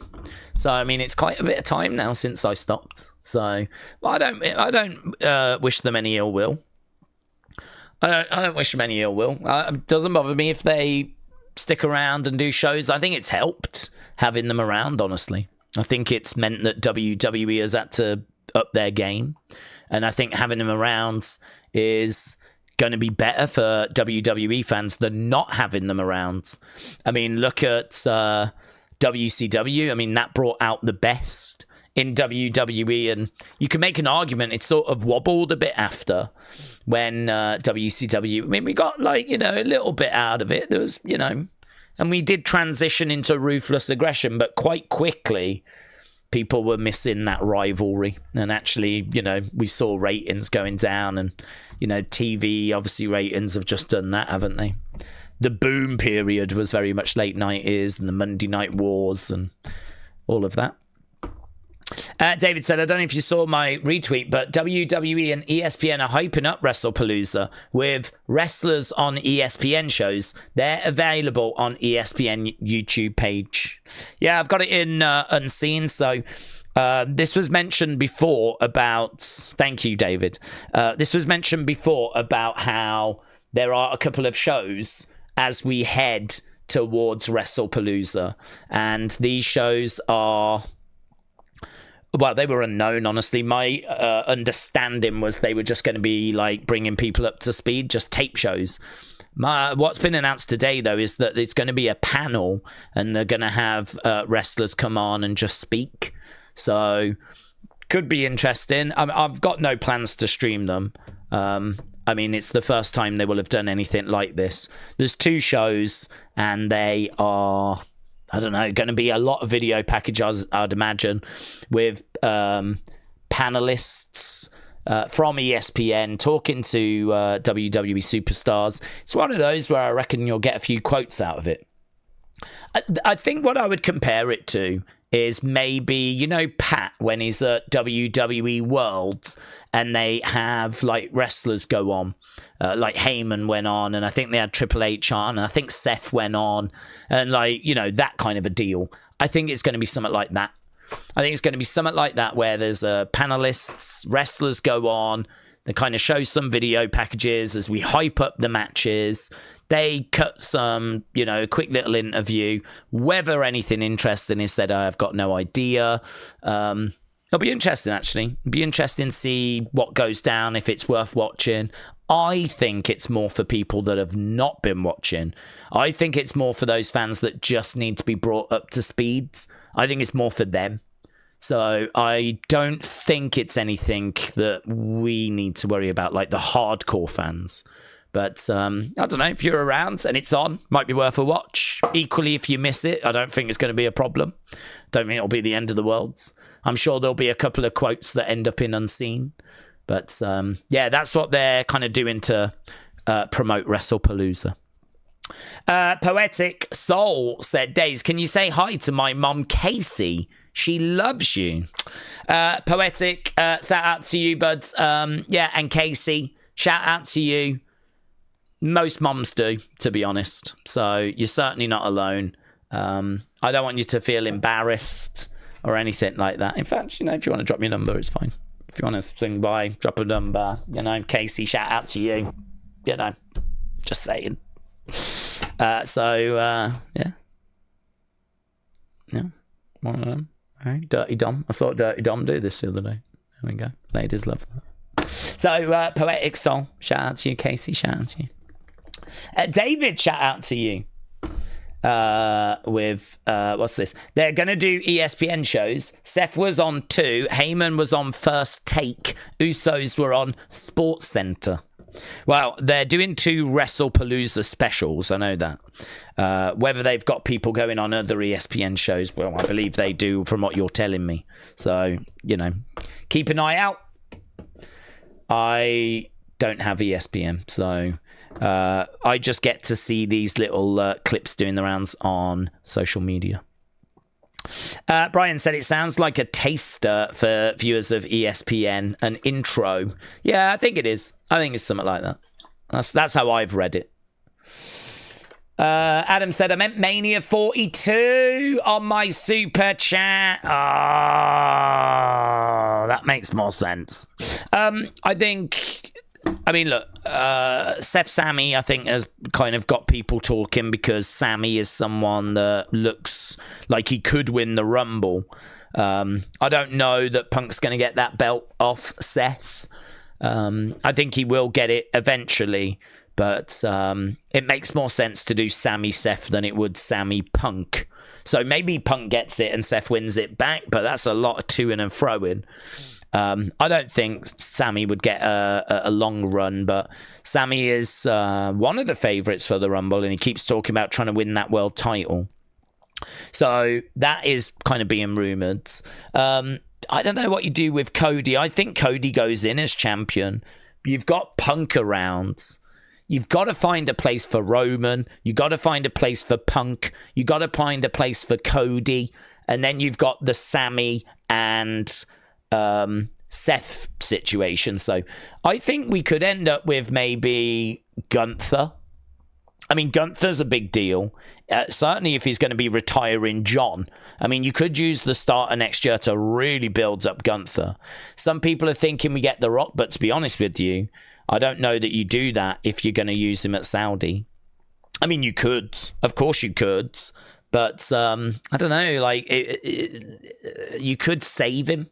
The Saudi Mania is obviously a very special Mania. So, I don't know, do you save him? Is he even free? Can you even bank on having The Rock available? I have no idea. I mean, it could be Cody Rock. It could be Roman Rock. And then we could do one match next year and one match the year after. But I don't know. Can you rely on The Rock to be available? Can you rely that The Rock... Because it's not just him being free at that time. That is the misconception. That is the mistake that everyone makes. Everyone's like, how hard is it for him to be off that weekend? And it's like, no. That's not how it works. Like, he has to get a ring and prepare. And, like, he was putting months of work in. He had, like, several rings dotted around for him to get ready for his WrestleMania 40 match. We had Gallus go over and train with him. So it's not just can he get the weekends off, it's can he get enough time off in the build to get rid of that ring rust and actually put the work in that's required to get ring ready. So he's got cardio for a match and he can actually get through a match. And this would probably be a singles match. So it's a match where there's very little room to hide, can't tag out and just stand on the outside for a bit. So is he free for the first part of next year to do the training required and then have the Mania match? Or, you know, is he just flooded? I mean, I think he's flooded, and I think he's going to stay flooded, to be honest, because, I mean, this smashing machine I mean, they're talking about this being a real breakout performance for him and how this is going to be like a big potential Oscar nomination and everything. Whether they're getting carried away, I don't know. But having seen the trailer, he does look very, very good. And it does seem to be a very serious, quite powerful performance, you know, rather than it being a bit of a, you know, action film type situation. I think this is one where he really is trying to show that he's a proper actor that can do, you know, serious roles. And so, I mean, he got like a 10-15 minute standing ovation at the premiere and all this. And he was like nearly in tears and all this kind of stuff. Like, I think this is going to be very well received. Honestly, this Smashing Machine. And then that makes you wonder what opportunities are going to be open to him as a result. So, I don't know, man. I don't know. I think you've got to look at Seth, Sammy, Roman, Punk, Cody, Gunther. And then, you know, you've got to fit in maybe Braun. Maybe you've got to get the Vision in there. Maybe you've got The Rock. So, I think, wasn't it Wrestle with Andy was saying Braun, Roman, Seth, Sammy, Rock, Cody, you know, that kind of variation. But there's no word as to what we're getting. We don't know. There's not even a rumor yet as to where this is going. I mean, you could do Roman against Punk. That little moment they had at Survivor Series last year where Roman stopped Punk from leaving the cage, like that broke the internet. That got crazy views. Crazy views. So, yeah, I sort of think that there's certainly something to explore there. I think people are definitely done with Seth and Punk. I don't think I would want to keep that going to Mania, to be honest. They might do. They could do. But I'm already having people hit me up going, how much longer are we going to have these two around each other? Even Grayson Waller said he's waiting for this feud to finish, like he wishes it would hurry up because he wants to get an opportunity with Punk. And I do find myself agreeing, going, there is a lot of other great matches for them to be doing. We don't constantly need these two around each other, so don't know that I fancy that for Mania, to be honest. I'm down for Seth Sammy. I think that'd be a really great match, actually. Think of that as a match. I think it'd be awesome. I know a lot of people don't see Sammy as the world champion, and I don't know how his run would go, but I'm definitely down for that sort of, go on, Sammy. Even if he doesn't do it first time, because we now know that Mania is going to be in Saudi. Maybe he goes up against Seth and doesn't succeed, as people have said. Maybe he wins it the second time in Saudi. So I think they will have Sammy up there. And I think Gunther will be up there. And Cody's going to be up there. And Roman's going to be up there. I don't know. I mean, you've only got 2 nights. Do you do another multi-person match? Is there just so many people that we end up with a fatal 4-way or something? You know, title on the line, fatal 4-way. Don't know.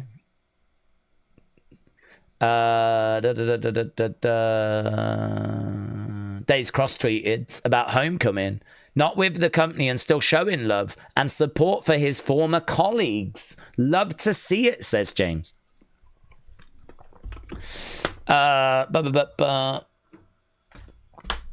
Okay, right, where are we? 3 minutes. 3 minutes. And we are going home. NXT Homecoming in 3 minutes time. 3 minutes. Oh. The classics are back. NXT debut tease available now. Oh, that's so great. That is so great. Oh, I love that. Look at this. Their debut. And you know, I remember all of these. If you're going to do it with Flair. That's Charlotte. Obviously Bianca. Obviously Rhea. Obviously Finn Balor. Oh, that's really good. Love that. Oh, I don't know whose I'd want, though. I'd need to have a look and see, wouldn't I? Because it's probably not just those 4. I'd imagine there are others. They got Sammy's OG and Johnny Wrestling. Carmelo Hayes. The Candice LeRae one sucks, but it is a sweet. So I bought that one. William Regal, made in England. I've got that shirt. I should buy it again. Tiffany. Actually, don't remember Tiffany's. And you know, I don't remember Tyler Breeze's. That's his debut one, which I don't remember. Profits, I remember. The William Regal one I've got. Could always get another one. I really don't remember this one. I mean, that must be new. Signed Hank and Tank for all you Hank and Tank stands. Signed ladder piece by Tony and the family. Signed Stephanie Belt as well. So I think we've gone past the original ones. We're just in like the... That's great, isn't it? I love the Tatum one. Tatum one's great. Lola Vice. Obafemi. Zaruka. Some signed pictures.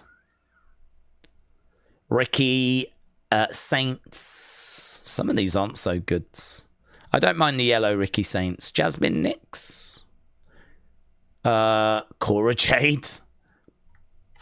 But these are the OG ones up here. I don't know which one I would go for, to be honest. I don't know. The one I would most want I've got, which would be William Regal's. That's great. Especially if you was made in England like me. Right, here we go. Daddle-dum, daddle-dum. Ba-ba-dum, ba-ba-dum. Then, now, together. Bam.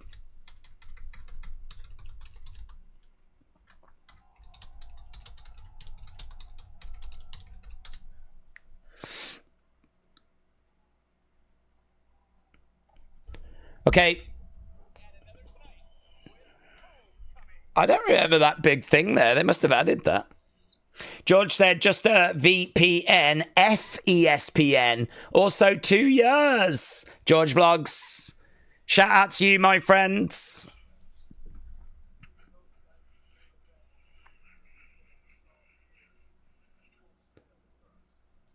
Oh, mate, it's so good. Look at this. We're going back. There's Seth. Dusty. Paige beating Emma.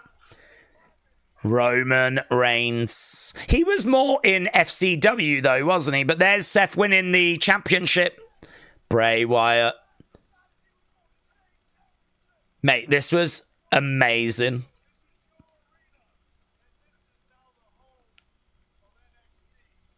Oh, mate, just think of all the stars that have come through and all the memories and the 4 horsewomen. Yeah, that match with Natalya was sick.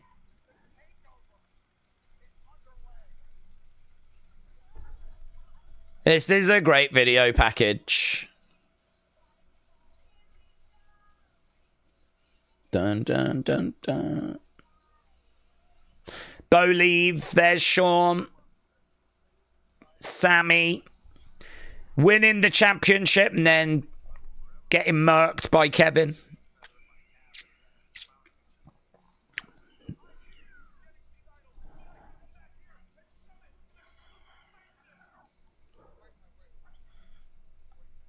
Irish dancing, Becky.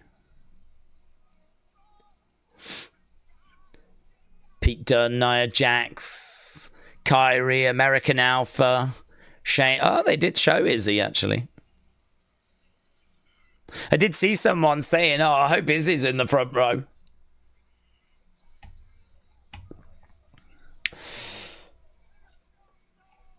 There's Shinsuke. Shinsuke and Balor, Too Sweet in. Alistair Black. Liv, a very young Liv. Bobby Roode, Drew McIntyre. There's Johnny.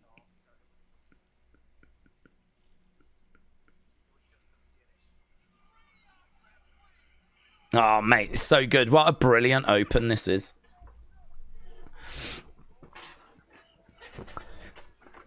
Do you remember that guy? What was his name? Kyle, who used to wear the Everton shirt.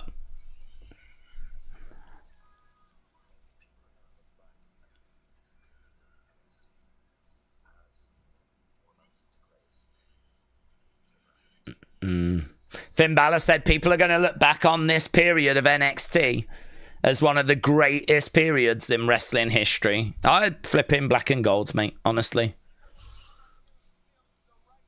I don't think that NXT right now is like a million miles away from this, but it's not this.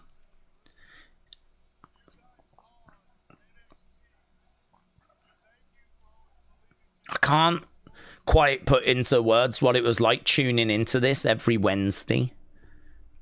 And it was only on for an hour. And it was amazing. This is awesome, said James. Oh, mate. Roar of the crowds. Yes, you got the old theme. Calls for me, calls for me.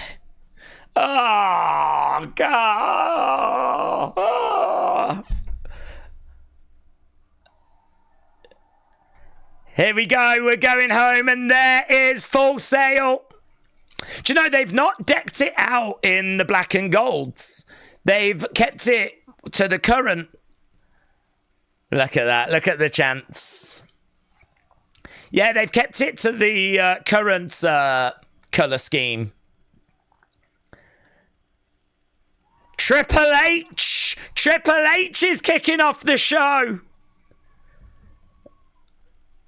Hey, that stage is way bigger than it was before. That stage was never that big. They've made a few adjustments. To be honest, yeah, you never used to walk out like that. They used to come from the sides. It could be that Full Sail has obviously had an upgrade, but there's Triple H. It must be special for him, actually. Is that a ramp, or does it go straight to the ring? We never had that either. Now there's like a walkway that takes you straight to the ring. We had like a proper ringside area and a ramp before, so there's definitely changes here. It's not a problem. Or is it a problem? Maybe it is a problem. I don't know. I don't know how I feel yet. Oh, look though. Still got the same energy. And down in the bottom corner it says live from Full Sail. So yeah, there are definite changes from the black and gold era. Is he going to start with "We are NXT"? Go on, do it.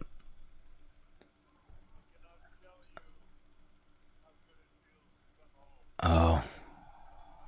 He's going to end with it instead. Welcome home. Welcome home. Welcome home. Yeah, we're home, baby. These 3 letters are something special.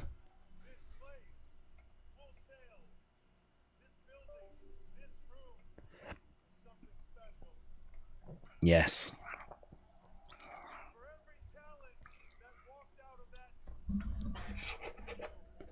Yup. He didn't know what to call it.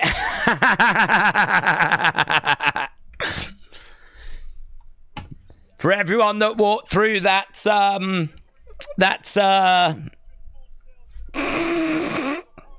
Butch, get him off. He's ruined it. You suck. You suck. Someone said, "We love you, Trips."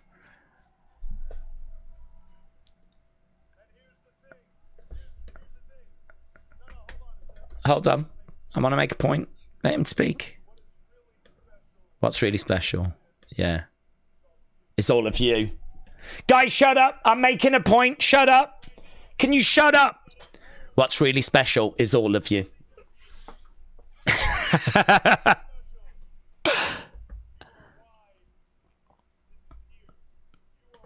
You are why. You are why NXT is stronger than ever. It's doing well. There was a whisper. Quiet. Yeah.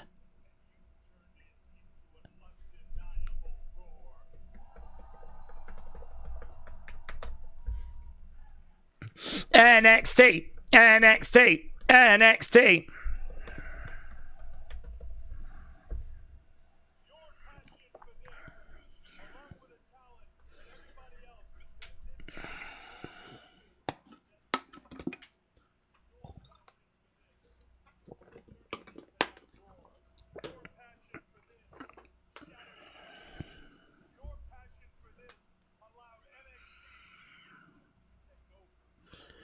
Your passion for this allowed NXT to take over.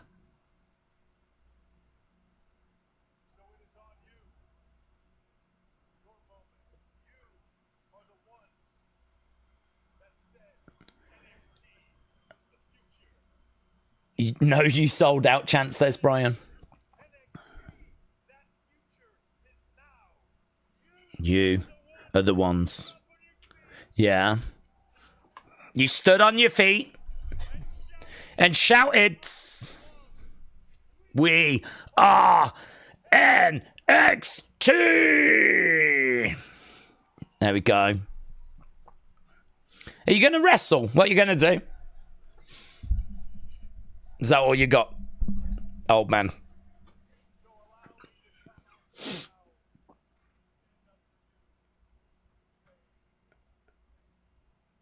Allow me to come out here and say thank you. Okay, here's Sean. Super kick him, Sean. Super kick him. Give us an NXT moment. This is pretty special, isn't it?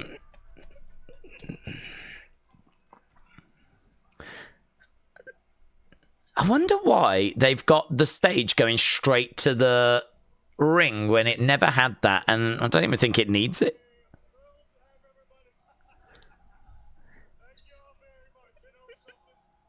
They're still singing his song. So Triple H, Sean in the ring. HBK. We are HBK.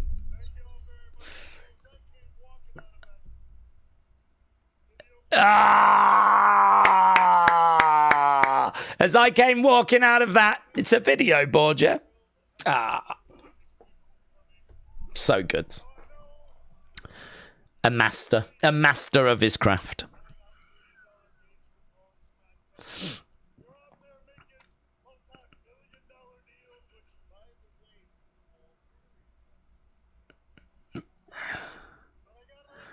I gotta let you know. Myself. So Sean says that himself and the NXT stars are ready to steer the ship. Oh, this is a bit like the Netflix premiere. You guys are so good. It's so great being on CW. So great being on Netflix. Love all the $1 billion deals. Thank you, Sean. Thank you, Sean. We just need to cut to some executives in the crowd right now.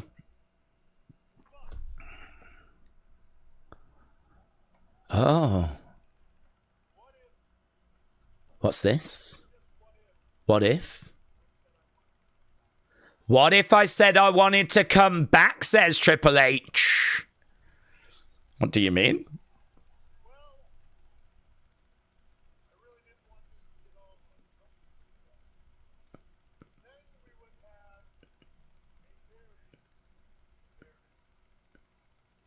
We'd have a big problem, says Sean.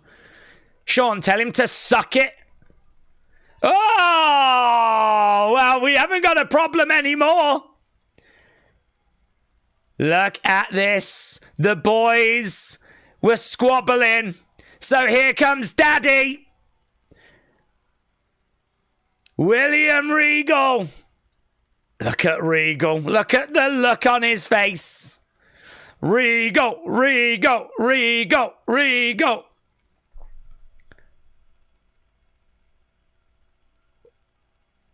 What's he going to say? Gentlemen, please. Is he going to... War Games!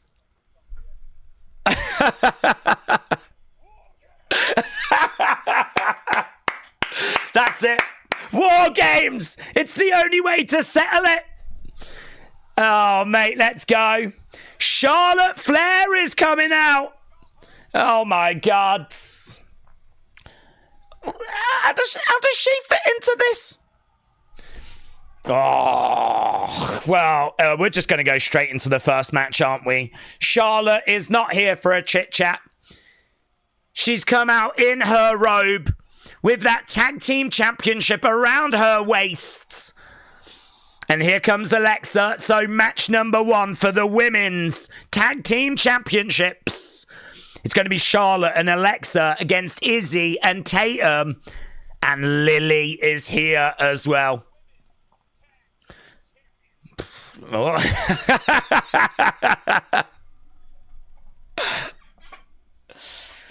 Well, there we go. We got Charlotte and Alexa. What a great start. Welcome home. Welcome home. Yes.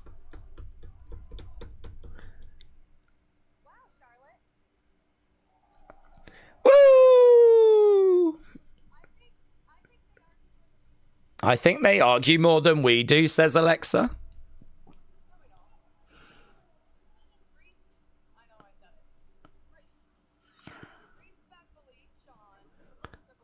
Respectfully.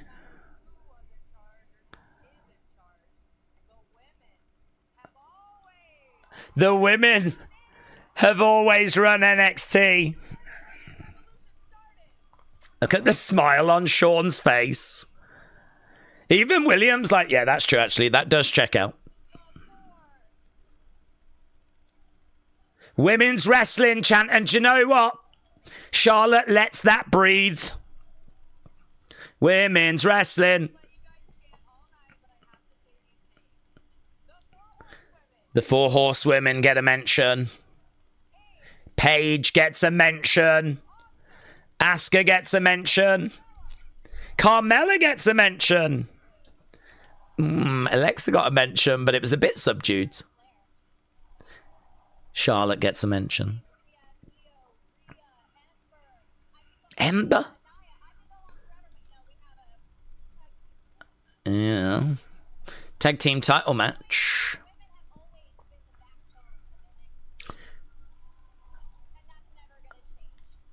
The women have always... Look at Sean. I can't get over Sean just beaming with pride. So there we go. We got 2 words for you. Suck it. That's a real fun open, isn't it? Alexa and Charlotte tell Triple H and Sean to suck it. There we go. Boop. And there's the Cullen. It's going to be Lily against that doll. Who have we bumped into? There's Lyra! Tatum and Lyra reunited. Mate, we're just going to get so many of those moments. This show is going to be so flipping good.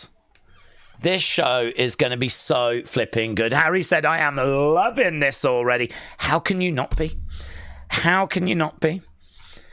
It's going to be so good. And this match is going to be great as well.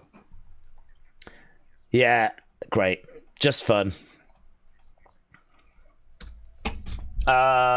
Women's tag. You got Sammy. You've got Bobby Roode, Finn Balor, Grayson Waller show. And we've got to fit it in all. Like, that took up 20 odd minutes. So we've got to fit it all in. Mate. War Games! That's the best 5 minutes in NXT history, says Wrestle with Andy.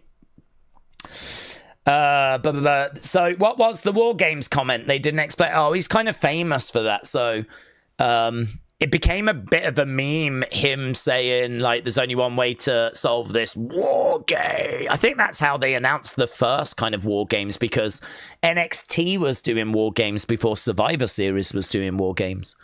And then, of course, now it's been adopted by Survivor Series. So when it was first kind of brought in, it was introduced by William Regal going, War Games. And it became like this meme.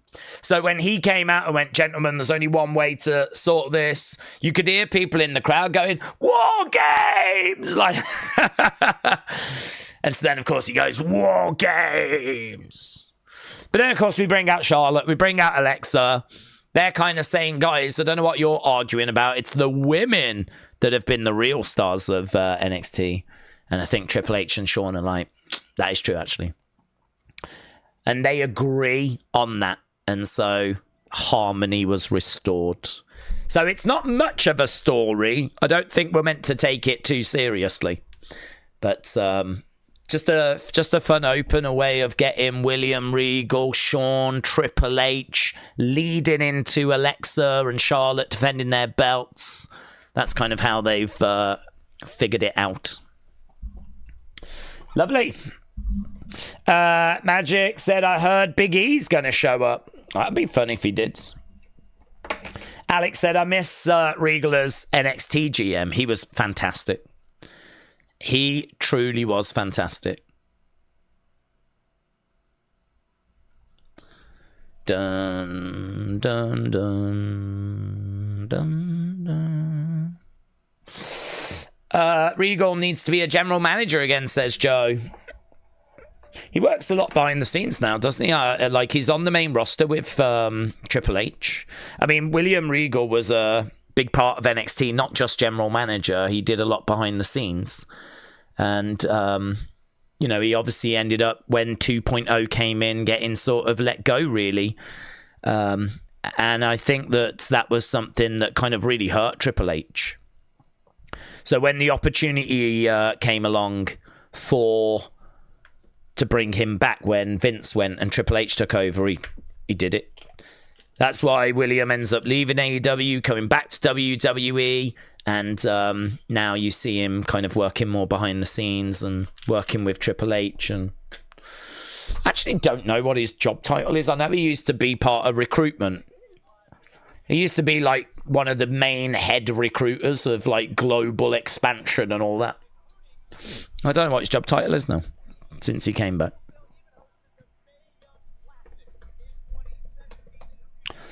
Okay, we're just seeing what the Full Sail students do. It's just a good promotion for them. Okay, so we've had Charlotte and Alexa come out. Now we're getting the Cullen coming out.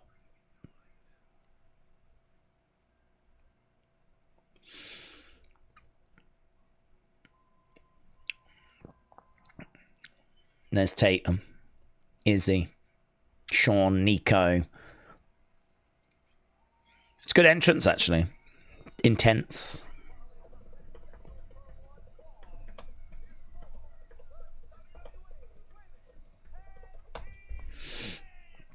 Okay, they make their way down.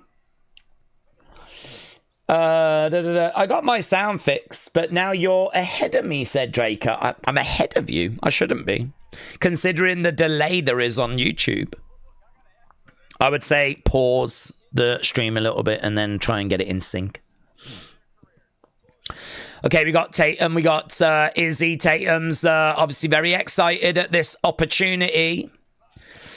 We don't think that Tatum and Izzi are going to be together for very long. They've actually been together longer than I thought they would.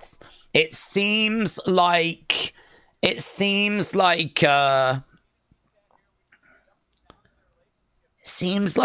is sort of using Tatum.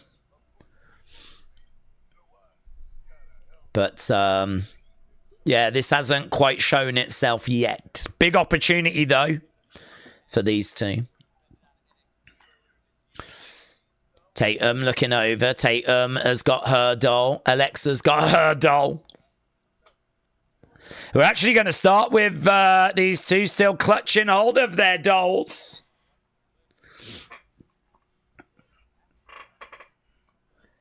They both walk forward, staring at each other.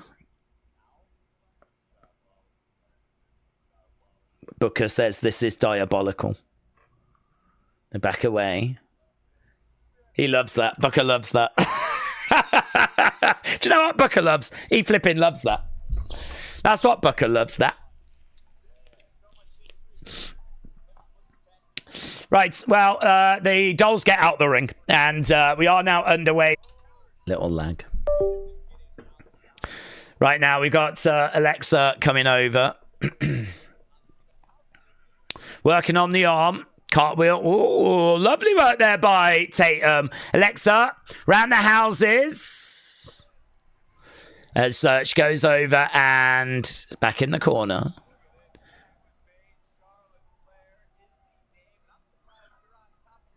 Bit of a tilt-a-whirl as we've got Izzi and Charlotte in. The two bigger women are in now.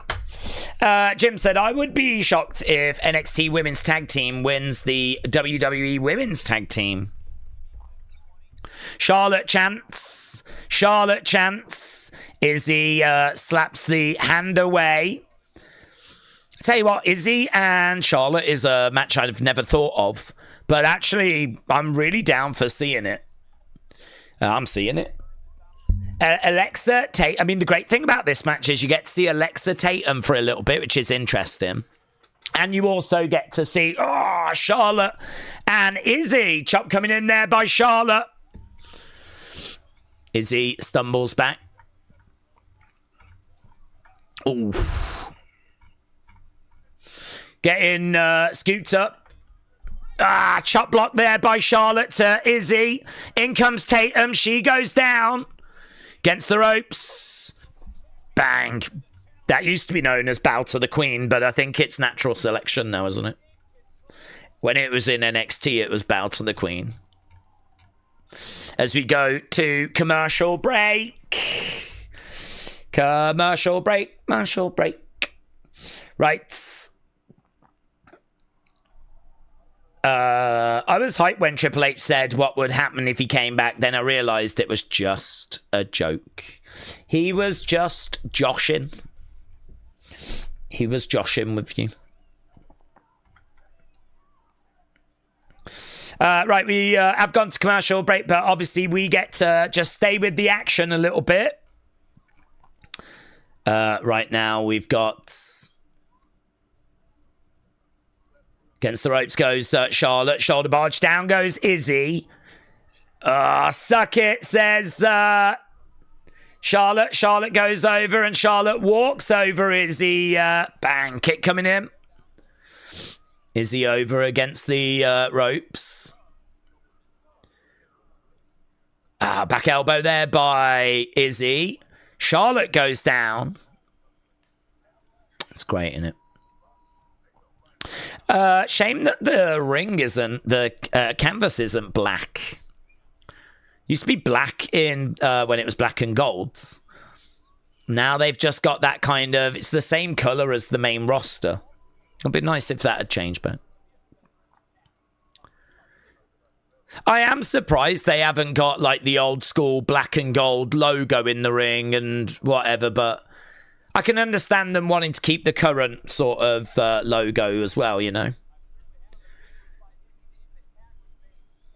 It's really interesting, actually, because I feel like I'm watching a bit of an episode of NXT if it had just stayed at Full Sail, you know? Like, it's Full Sail, but it's not black and gold. It's the current logos. And a different ramp, and a different stage. Kick coming in there by Izzi. Obviously, Sean Spears being Ty Dillinger. I'm surprised he hasn't... Maybe we'll see him later as Ty Dillinger, I don't know. 10. Maybe we'll get a 10 out of him. We should. Sean Spears should definitely give us a 10 at some point. Tatum in there with Charlotte. Made by Dawn said, how are you doing? Did you get the 10 chant in the beginning? Oh, did he do a 10 in the beginning? No, I didn't. I was waiting for him to do one, actually. So if he did a 10 chant then, or a 10, that's great. Over in the corner goes Charlotte.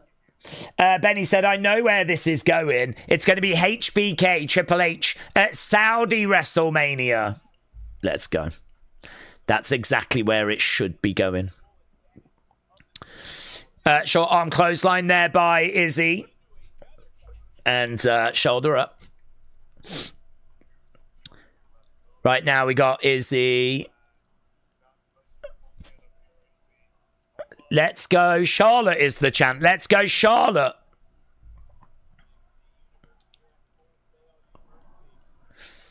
Okay, Tatum in there. I mean, this match can't take too long, to be honest, because we've got so much that we've got to fit in.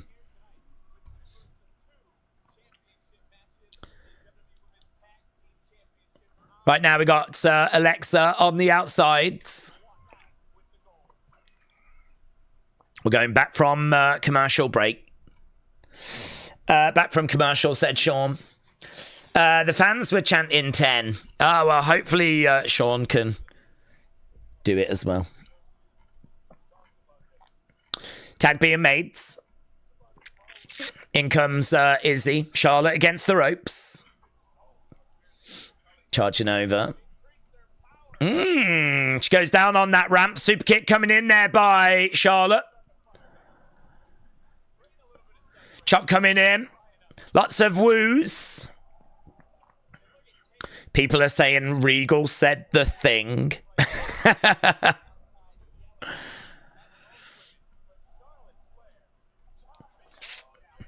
More chops coming in by... she's just dishing out chops everywhere. Nice step up in Seguri. 1, 2... Yeah, Izzi going for the pin there on Charlotte. We're just seeing those women's tag titles. I think the commentary table's in a different position as well, you know. Because it used to be to the right, and it used to be right by the stage. But now it's right next to the ring.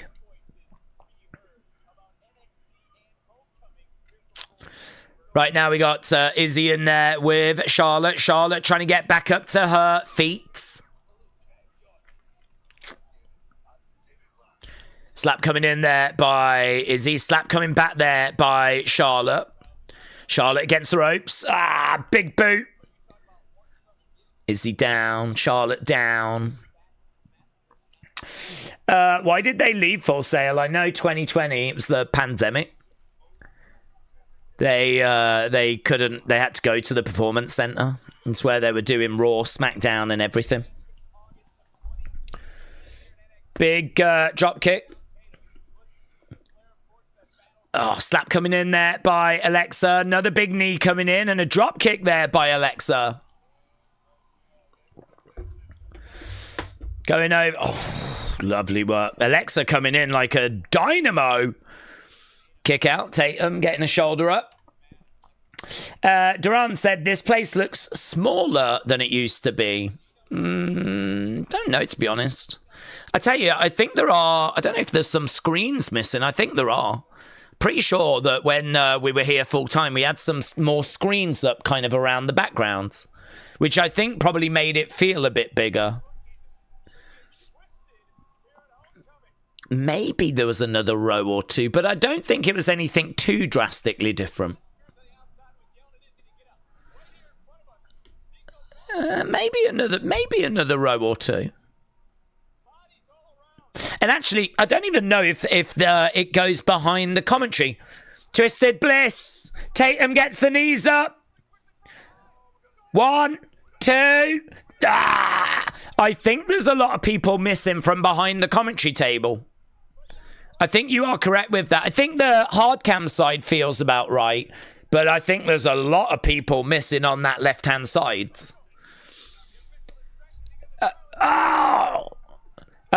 again, distraction. Charlotte makes the save. Izzi comes in. Grabbing Charlotte. Izzi goes to the outsides. Charlotte going out the ring. Tatum. Misses. Coming in. Charlotte with Alexa. Sister Abigail. She had to readjust, but gets it. 1, 2, that'll do it. 3. And there we go. Bailey has tweeted magical. Okay, let's get match scores, shall we?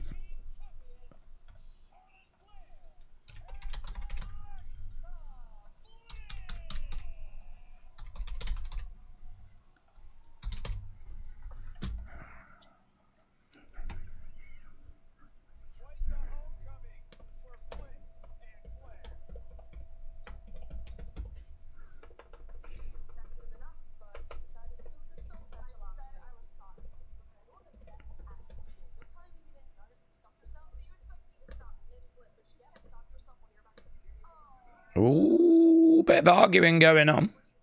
Here's Laney.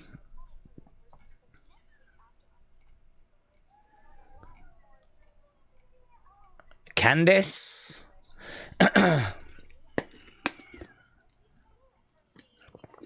Candice said you can polish that speed title up for me. Shayna Baszler? What?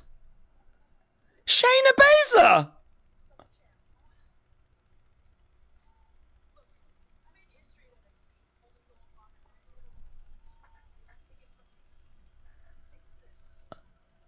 Is this just a one-off thing?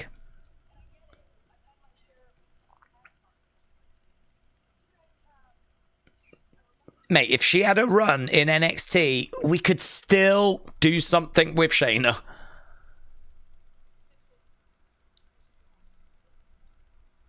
Oh, God, I hope that's not just a one-off appearance for this show. She was fantastic as a NXT Women's Champion. She absolutely deserves to be on this show. I am shocked that they've got her on this show, but she deserves to be on this show. She was such a dominant NXT Women's Champion. I think there's still something there as well, you know. Great to see her, though. Great to see her. That better not be a one-off, said Denley. Bring her back! Bring her back! Bring her back! K-Dub said, I think she works behind the video boards. Well, she did produce a match, and that did promote and spark a lot of conversation about, oh my God, is she coming back? But she actually said in an interview, she just knows people that works there. She's got a great relationship with them. And actually she is, you know, really on good terms. And I mean, it really could just be that. It really could just be that she's just come back because she knows some people and they've said, listen, why don't you come to this homecoming show? And it might not be anything any deeper than that, to be honest. But great talent. Whether they would want to go there again, I don't know. I mean, we saw what she was like on the main roster. They couldn't find anything for her. Maybe it is best just left in the past. I don't know. Lovely seeing her, though. Edward said, this is on Netflix. This is on Netflix, yes. Wrestling Andy said, we need to pay tribute to the game show era. Do we? Do we, though? It was all right. I don't have nostalgia for that like I do for this, though. It was all right. And we saw some great names coming through there, of course. A lot of people that have been in FCW. That's Naomi and AJ and Barrett and Daniel Bryan. Husky Harris. Right.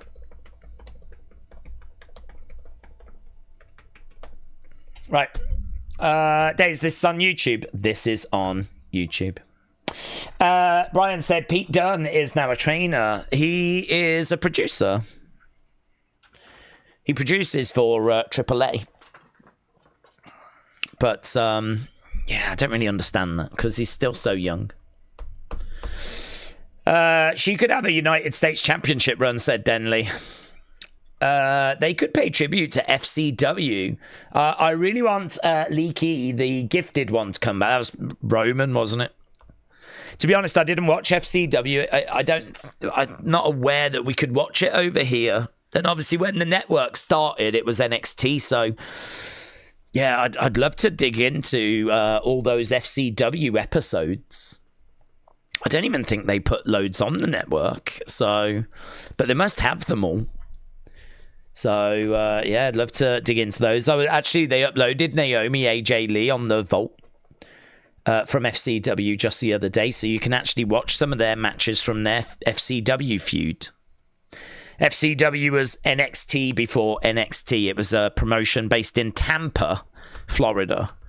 And, yeah, that's where they used to train. And that's where a lot of stars came through before NXT.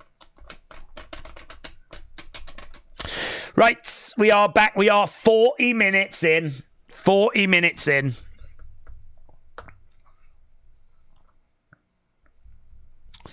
Okay, what's going to be our next match or surprise or moment? It's going to be Trick Melo. It's going to be Trick Melo. Trick. Yes. What that trick? What that trick? Mate, are we going to get OG Rebel Hearts?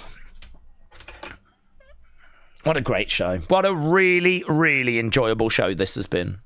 40 minutes in. Now we're getting Trick Melo.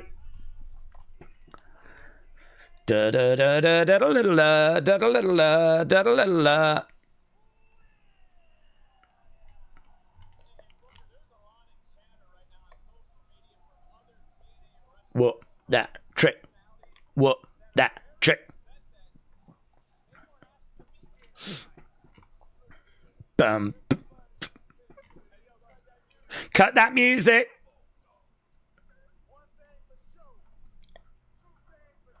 Two things for certain. That's all it is. And that's all it's gonna be. Here's him.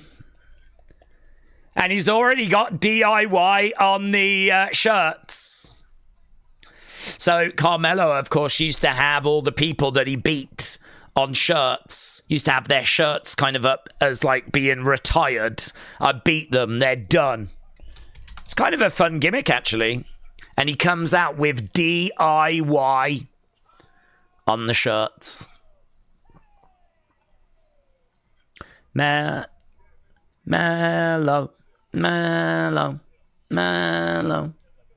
What if the lights got dates lined up, which would suggest they're not ready to come into WWE yet? So if we get the Righteous, it'll be a surprise to me. Not impossible. I'm certainly not saying, oh, there's no way. Not impossible. Oh, mate, we're going to get Rebel Hot because they've got Tommaso coming out on his own. What? Goldie? Is flipping come dressed as Goldie?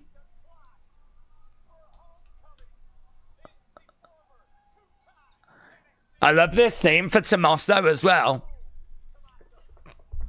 Ah, this is the one, innit? Oh, it's the OG version as well. Not that god-awful remix they did, not the Def Rebel version.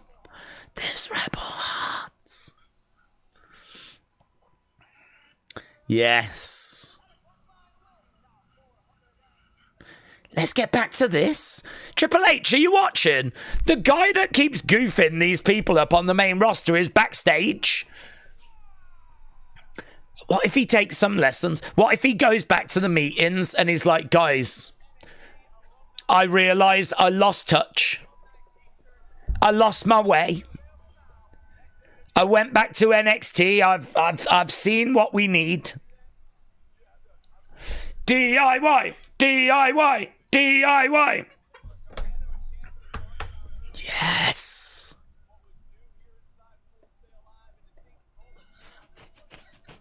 Okay, here we go then. Trip Melo versus DIY. Johnny Wrestling. Johnny Wrestling.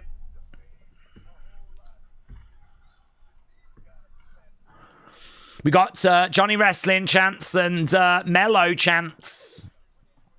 Thea Hale versus Kendall Gray was a dark match for tonight. Right, we got Johnny in there with Trick Williams right now. Johnny going over, making the tag. Oof. He looks so good. Tommaso looks so good. These two are so good. Bang, kick coming in. Johnny going over against the ropes. Suicide dive by Johnny Wrestling. Jumping on the commentary table. Yes, yes, yes. DIY, DIY, DIY. Let's go. Let's go, kings and queens. Let's go. DIY. It was nice to see Shayna on TV. Completely agree, yes. Aisha said, what are you watching this on? This is on Netflix for me. CW Network in America. Right now, we've got Trick in the corner. We got Tommaso throwing down some shots.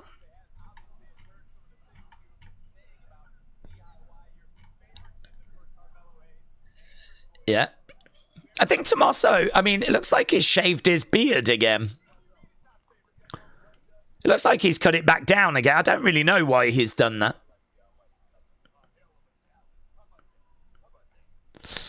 Right, now we got Trick trying to go over, trying to make the tag.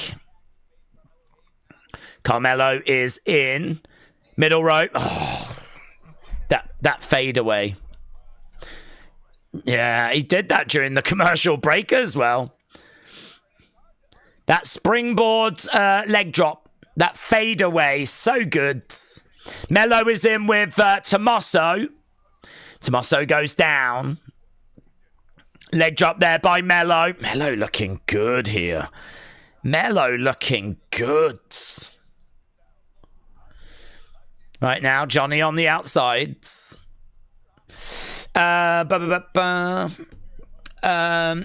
UK fans are lucky that you don't have to watch CW, said Ron. Yeah, I do agree.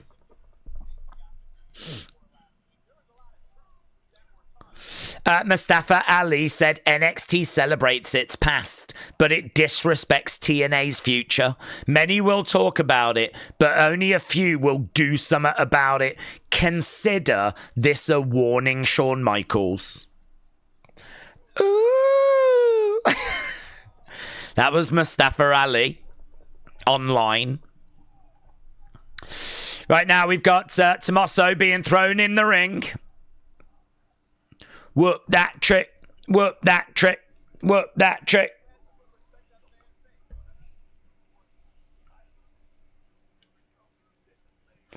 Right now we've got Tommaso in the corner. Daze, we need to get Johnny a singles run with that theme music. We do. We do need that.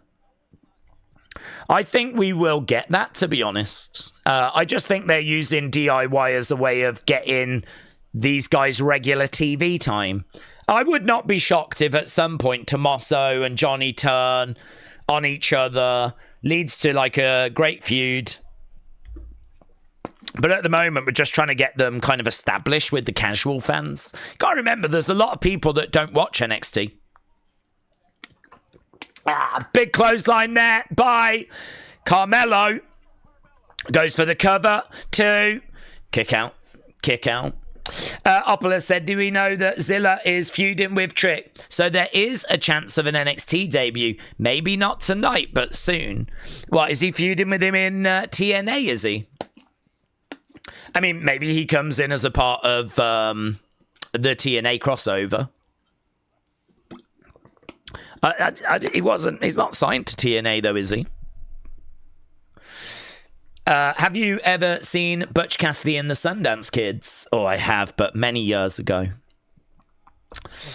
NXT isn't on the CW app, said Glockness. I've been saying TNA NXT War Games since they started this, said Tony. Yeah, be a good idea. It would be a good idea. Right now, we've got Tommaso. Bang! Driving... Ciampa, Trick in there with Ciampa, both guys down. Rebel Heart is trending right now, as is Shayna Baszler. Tag being made. Here's Melo. Johnny, step up in Zaguri. Double knees there by Johnny. Double knees again. Bulldog to Trick. Clothesline to Melo. Melo regroups. Johnny goes over by the hard cam. Johnny Wrestling is the chant. Johnny Wrestling is the chant. I do agree, actually, with the comment earlier about there being less people. I think there's drastically less people behind commentary.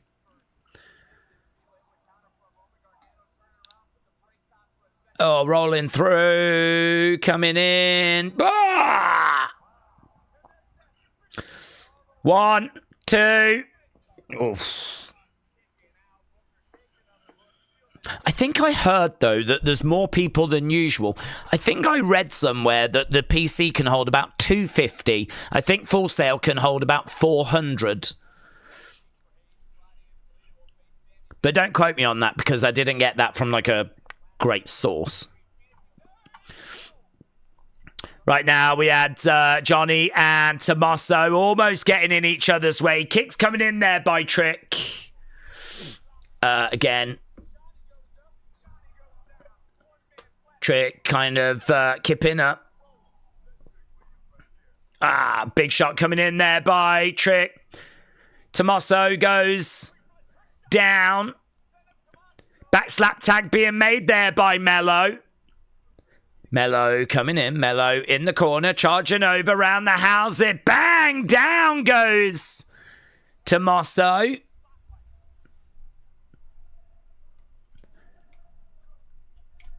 Trick comes over. There's Melo. Trick and Melo. Oh, is he going to turn on him? Trick backs up. Charges over, collides into Johnny. Yeah, people wondering if that was actually meant for Melo. Bang, down goes Tommaso. Melo, 1, 2. Johnny makes the save. Johnny makes the save.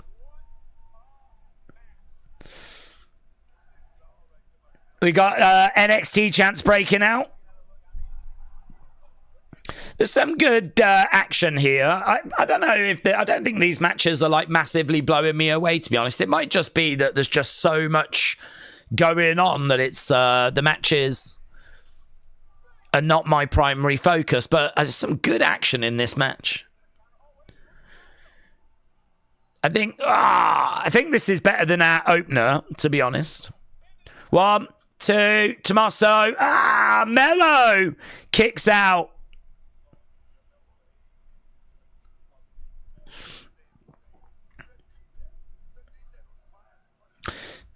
Talking about how he's got a big match with Sami Zayn coming up.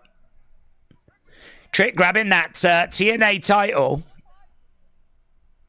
Roll up there by Tommaso.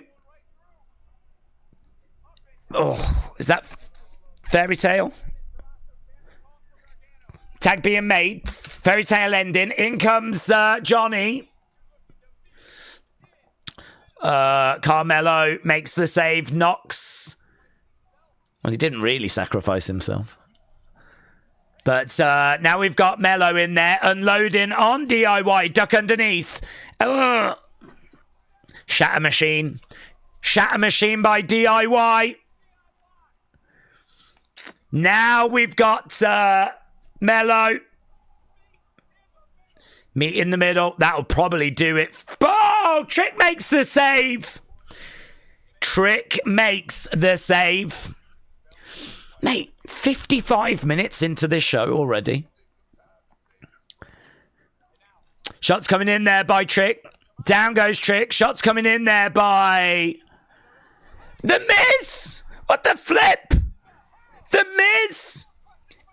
Skull crushing. Attacks Johnny. Wow. So he's come to help Melo, hasn't he? Bang. There we go, The Miz. 1, 2, 3. Comes and helps Melo. Well, of all the surprises, honestly, that is not one I was expecting. But it does give Trick Melo the win. Look at this, skull crushing. Bang! You can see the fire door open. So I'm guessing The Miz came through the door. I don't think he was like hiding in the crowd or anything. But there we go. Look, Miz shaking hands with Trick. Melo, don't Miz. And there's Tyler Breeze. Coming up next, Prince Pretty. He goes for that North American Championship. Whoa, mate, what a flipping show this is. It's non-stop, man. Let's go. Right, let's get the poll up, shall we? James said Zilla isn't signed with TNA and isn't feuding with Trick. Zilla's only had that one appearance. Well, what the hell are people going on about then? Have we just got Zilla stands like flipping getting out of control again?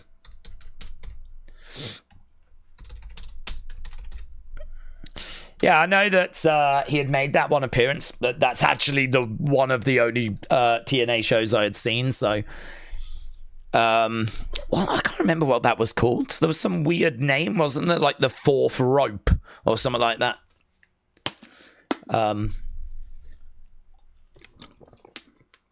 So I don't know. I am not expecting Zilla. Maybe Miz helps Melo beat Sammy, said Yeston. Not the Zilla hype again, said Johnny. I know. Some of you make Zilla very unlikable. Do you know that?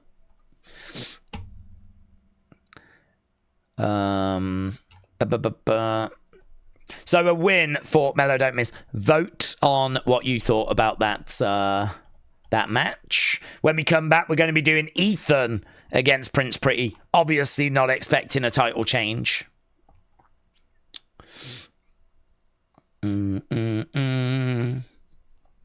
Right. I do think that Mercedes is going to come back as Sasha eventually. It will take some time, but I know that she belongs back in WWE. She blazed a trail, said Jessica. I'd like to see Keith Lee tonight, but I don't know his status with AEW, said Alexander. Don't know, but yeah, I'm not sure of that myself. Wrestled Andy said The Miz was Daniel Bryan's pro in that NXT season, so it's been represented. Yes. TNA invasion would be cool, said Daniel.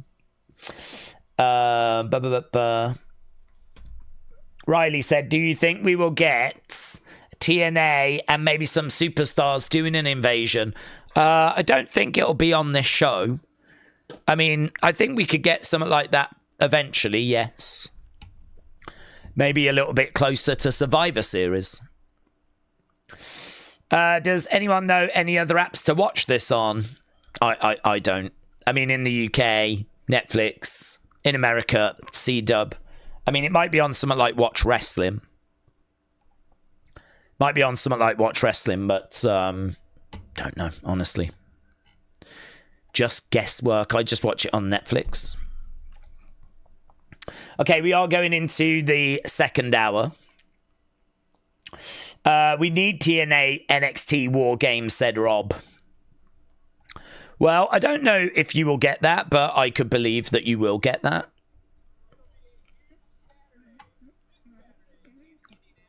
Okay, they're just promoting WrestlePalooza as we go to hour number 2. I think the ratings for this are going to do well, just judging by how many people are joining us. Crispy Wrestling said TNA stars are tweeting like they're going to invade tonight. Well, we did get that from... I mean, I've only seen that one from... Mustafa Ali. I haven't seen any other mentions, but to be honest, I don't follow TNA stars. There's Sammy.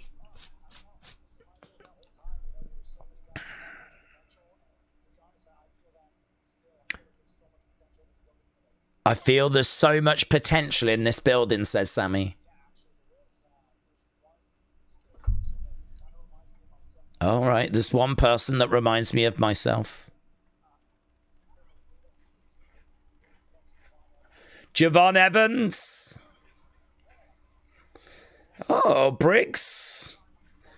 Briggs has approached Sammy. Bang! Here's Javon. Hey, when Sammy just said Ava sees it too. Here's... Listen. Oh. I came to talk to you. You've got heart. You got a big future. Sammy, defend that belt. Sammy, defend that belt.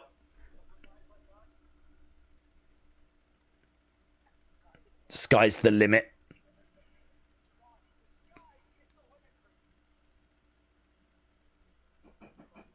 Oh, Sammy! You could have given him a flipping title shot. The sky is the limit for you. Oh, mate, look. We're getting Prince Pretty. Oh, God, we don't deserve this. Tyler Breeze coming out on the stage. Mate, this feels like 10 years ago. This is mental. We've got AJ Lee back. CM Punk back. We're at Full Sail. I'm watching Tyler Breeze. Do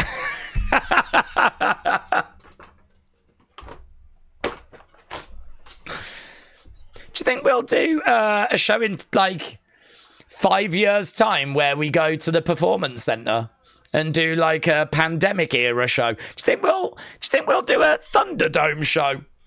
I'm trying to think what's going to be nostalgic in the future. I'm watching this and it's nostalgic. But I mean, what would be nostalgic now to go back to this Performance Centre that we're kind of with now? To do a Thunderdome show? I don't know. But this is great. That's all I know. Sign me up for this. Right, here's Ethan. Yeah, you guys really enjoyed that last one. I agree. Ego. With a smile. Okay, here's Ethan making his way down. Suzanne said, God, I hate Ethan Page. Suzanne, is it just Ethan Page or is it all Canadians? Yestin said, Daze, Paige returns tonight. Maybe costs Rhea. Well, maybe that would be a big moment. If this needs a big moment, kind of a big bow to wrap it all up, that would do it, wouldn't it? That would do it. How do you end a show like this? Apart from just bringing everyone out and celebrating, you know? There is Wagner Jr. from AAA. Suzanne Ethan sucks, says Nate the American Nightmare. It's such a fantastic show, says Jess. Thank God there was no baseball tonight, said Bishop. Duran said, I don't hate all Canadians. I do like Terrence and Phillip. It's a good point. Right, here we go. We are underway with the North American Championship match now. This is match number 3, 5 minutes into hour number 2. Ethan versus Tyler, Prince Pretty.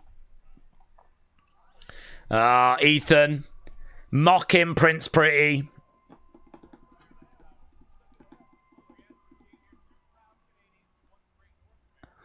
Tyler back up on his feet. Mr. Unfamiliar said, I hope Ego loses and then goes to the main roster. I would be fine with that. I would be fine with that. Let's give Tyler a run. Against the ropes, drop kick. Oh, he's still got. You've still got it. You've still got it. You've still got it. Yes. Oh, someone started that chant. Well, tried to. Kick coming in there by Tyler. Tyler against the ropes. Another big boot coming in. Tyler back up.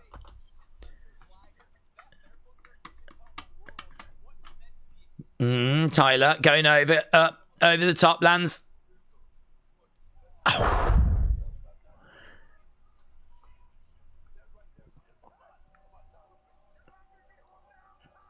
Booker T just said, the fact he didn't win a singles championship says a lot about Tyler Breeze. Dude, that's moody. That's moody. But it makes me, I mean, it does present him as the underdog here. And he is the underdog. I mean, you know, bookies would have Ethan Page as firm favourite in this match. Ethan is a superstar, and WWE see it, said Sean. Right now, shot coming in there to Tyler. I fired up the VPN and I've switched to Netflix. I've got no mass adverts, said Jennifer. Suzanne says Booker is a moron. Right now, we've got Tyler down.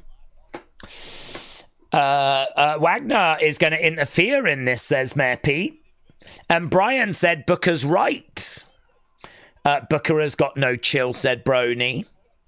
And how about we don't, says Wrestle Rants. Right now, we got Tyler in the corner. Back elbow coming in. Another back elbow there by Ethan. Another shot coming in as we are at commercial break. As we said, we've got about 52 minutes to go.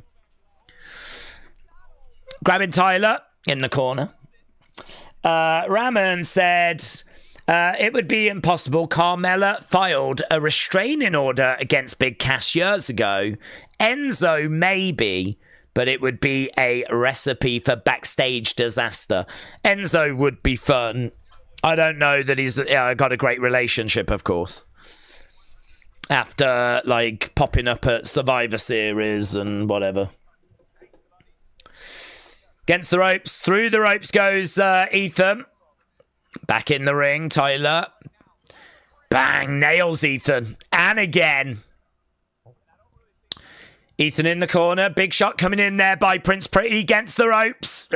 Big clothesline. Tyler Breeze down 1, 2, Ethan. Shoulder up. Suzanne said, I'd love to see Enzo.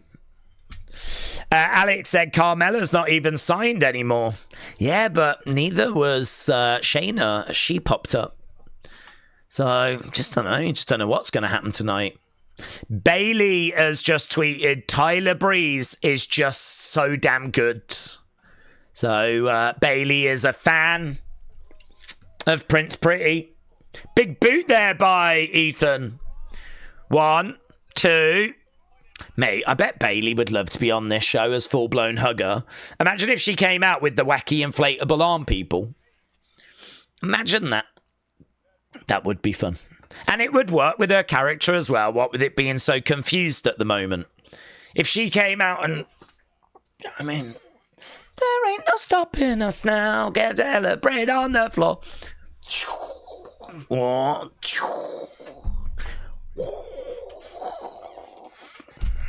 God. It was so fun. Honestly, we lived, we laughed, we loved. Black and golds. Never forgotten.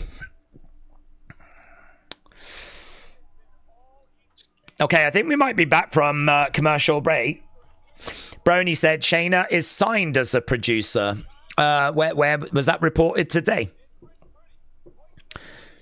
Elbow coming in by Ethan. Because I know she did a producer match, but she did an interview about that a few weeks ago saying that she's not signed.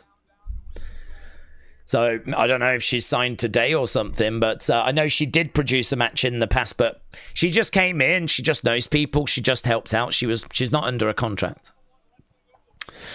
WrestleRant said, I still remember that pop when Enzo and Cass debuted. It was pandemonium. They were so damn hot back then. 1, 2. No joy. Coming up. Trying to take over. Ethan, 1, 2. Kick out. Nate, shout out to you. And you can teach that. Yeah, I don't think we're going to get Enzo. Tyler Breeze, Ego Edge. That might do it. 1, 2. No. Kick out.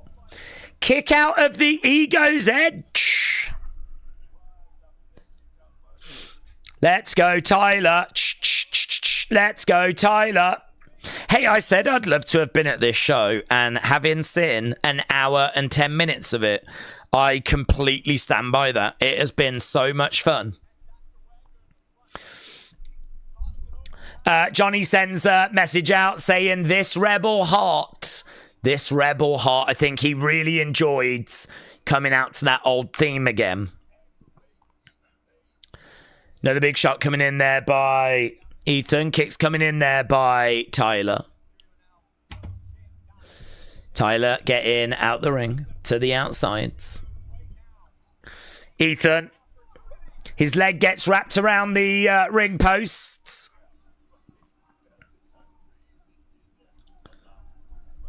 WWE said that Tyler Breeze and Ethan Page are putting on a clinic. Oh, we do have a figure 4 leg lock wrapped around the ring posts. That's nice. That's nice. I tell you what, he is still giving it a damn good go here, Tyler. Tyler getting back in the ring. Charging over. Taking Ethan down. Single leg Boston. Single leg Boston. Tap, tap, tap, tap, tap, tap. Tyler Breeze has got Ethan in all kinds of trouble. Gets to the ropes. James said this show has absolutely flown by. Mohammed, hello. Hope you're doing well. Mohammed said heel Becky is turning out to be all hateful and coming out with derogatory comments. She has still got the hunger, but WWE must make her character strong. Kick coming in there by Tyler. It was a kick out there by Ethan. Suzanne said this show is awesome. Billy said, I just read a post from Cross saying this is not going to be one to miss. Do we think it's going to happen? What?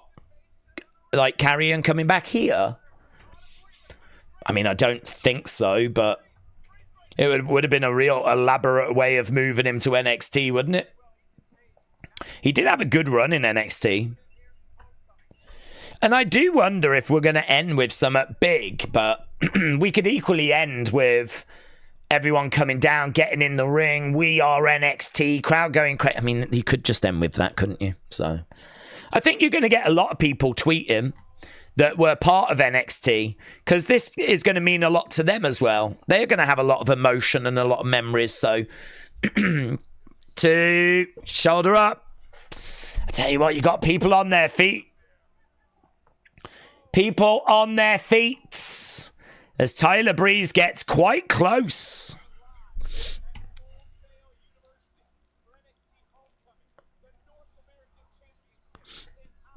The North American Championship is on the line. Right now we got Tyler going over to the corner.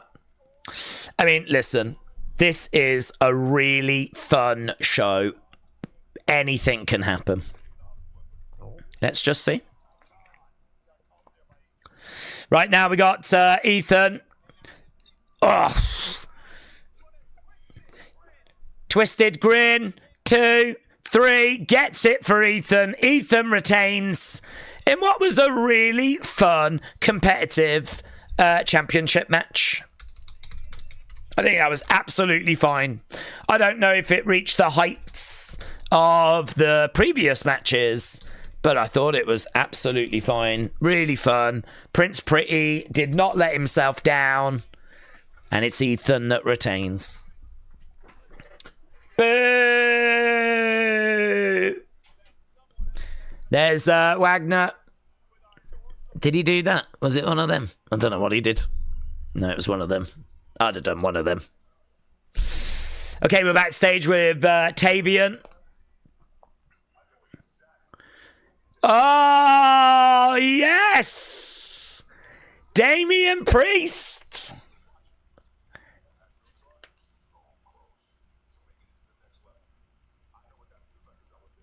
Damian says to Tavian, you're so close to that next level.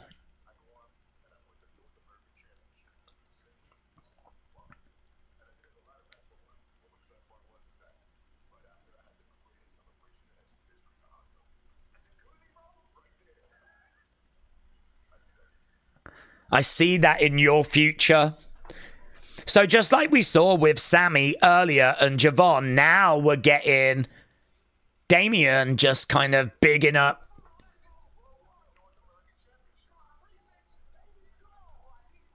All right, he's got a shot.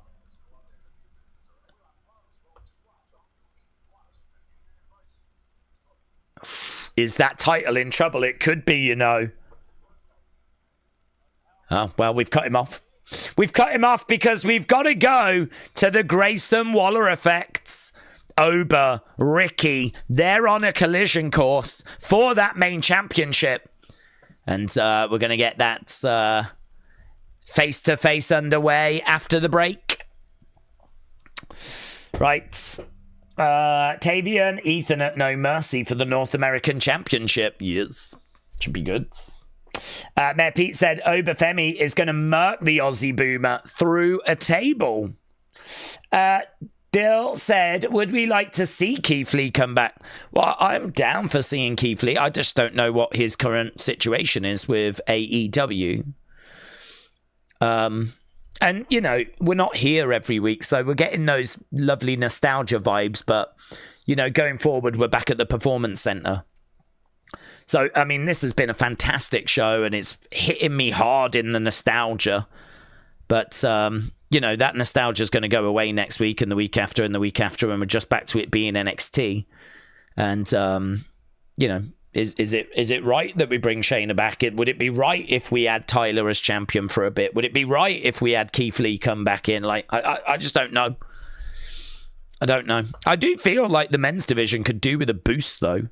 We do say quite often the women's division has been stacked for a while, but the men's division has been lacking a little something. So maybe that's new talent, fresh talent. Maybe it's a little bit of main roster talent. Maybe it's some returning talent. Don't know. But what I do know is we're at commercial break, and when we go back, we will have the Grayson Waller effect. Tavian is so fake. I can't stand him. Bearcat said, yeah, we need the Bearcat. We need the Bearcat. Made by Dawn said, what are the top 3 NXT champs? Don't know. Are we talking men, women, or both? I think if you're talking men...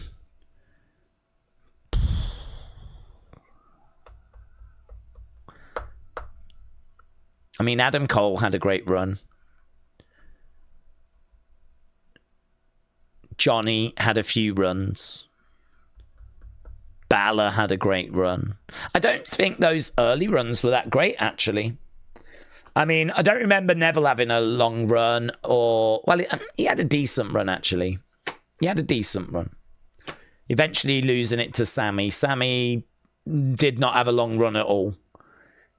Kevin was okay, but, you know, ended dropping it to Balor. I think honestly, like if you look at longevity and the different opponents that they will have faced, I think you are looking at that period where it was Tommaso and Johnny and, you know, I mean, Tommaso with Goldie was great. Johnny's runs were great. Adam Cole's run was great. I think I'd be looking at those names. Some people would point to Finn. Some might point to Neville. But yeah, I'd be more around that kind of Adam Cole, Johnny Gargano, Tommaso Ciampa kind of range. I wasn't blown away by Trick's run. I think Ober's has been okay. Carrion's run was... I don't remember it being that memorable. I remember it being very impactful. But I wouldn't put it as one of the top 3. But... yeah, probably around that kind of ballpark. Sean says Bo Dallas. Bo Leave. I wasn't blown away by his run, honestly. It's one of the earlier runs. But, yeah, I don't know. That was a gimmick that didn't massively grab me personally at the time. And I don't think translated to the main roster very well either, but... Listen, if that is people's favourite run, I ain't down on it. I ain't going to be, like, you know, saying anyone's wrong. Hey, here's Grayson Waller effects.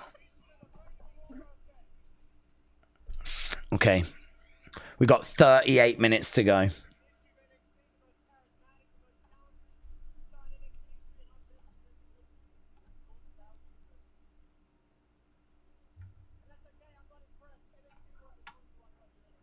NXT wasn't good until I got here.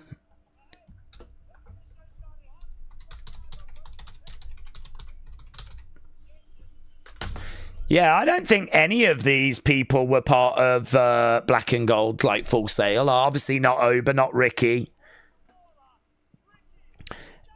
And Grayson, to me, I think did start before 2.0, but kind of makes me think 2.0. Corey, hello. Hope you're doing well.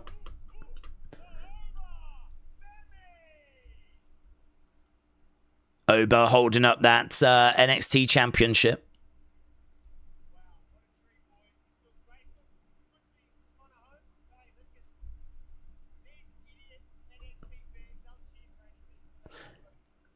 These idiot NXT fans will cheer for anything, so they like both of you.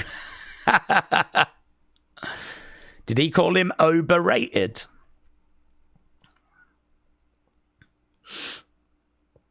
I like the Grayson Waller effect setup. It looks really good.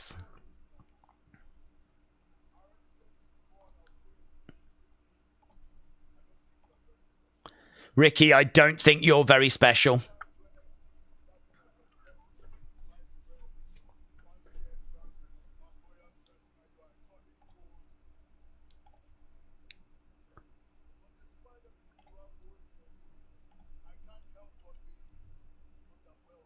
I can't help but be underwhelmed.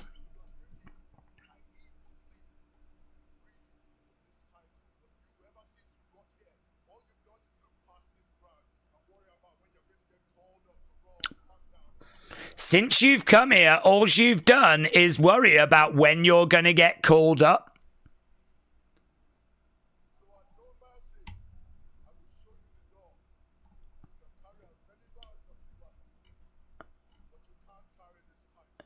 You can carry bags, but you can't carry this title.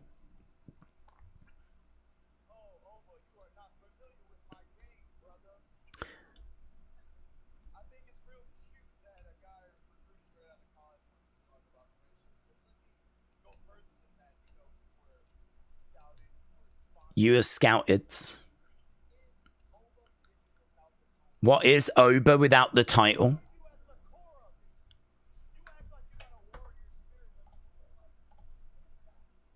You're just a pampered athlete.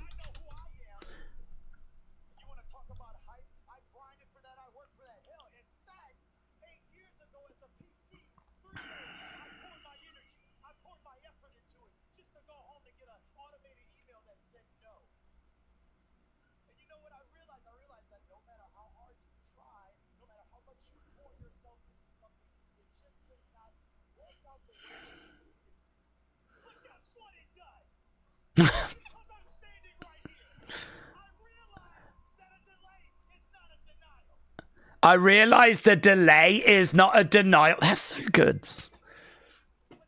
I like that bit. It's like, I learned that sometimes hard work doesn't pay. And then he's like, but guess what? It does.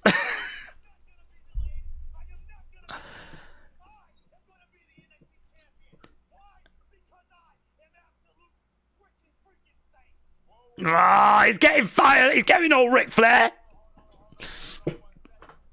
Here's Trick. Trick's come back out.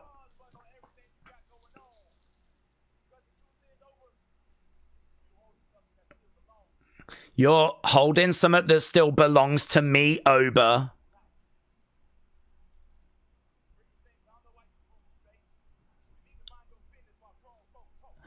You need to mind your business whilst grown folk are talking. Oh, God. This is so good. The only reason you're here is because Trick and Oba made NXT hot again.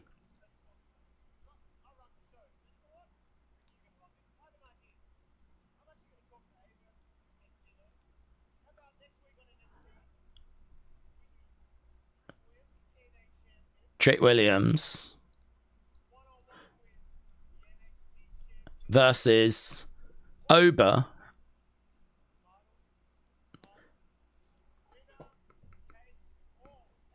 Winner takes all. Ooh, that's a really good idea. Grayson says, next week, how about we do title versus title? Winner faces Ricky Saints. Are we doing a call-up? Is the loser going to go?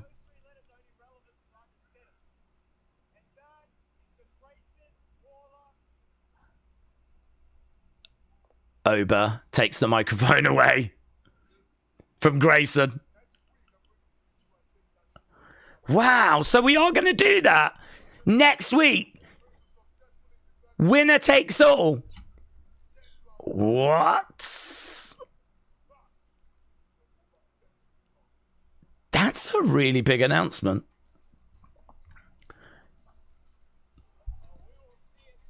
That's a really big announcement. Who will be the NXT and TNA champs? Wow. Vaquer said, this is huge. I agree. Okay, we got Charlie and we got Ren.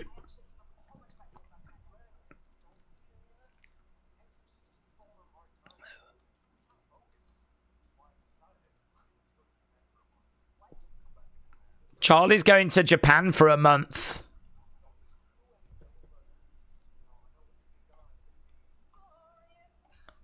Here's Bobby. Where's the crowd?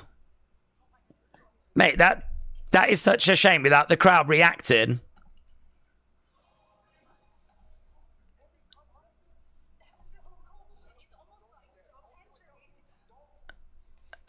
She said Joe, and Joe appears. Okay, we have actually got some of the crowd back in now. Joe Hendry, Bobby Roods.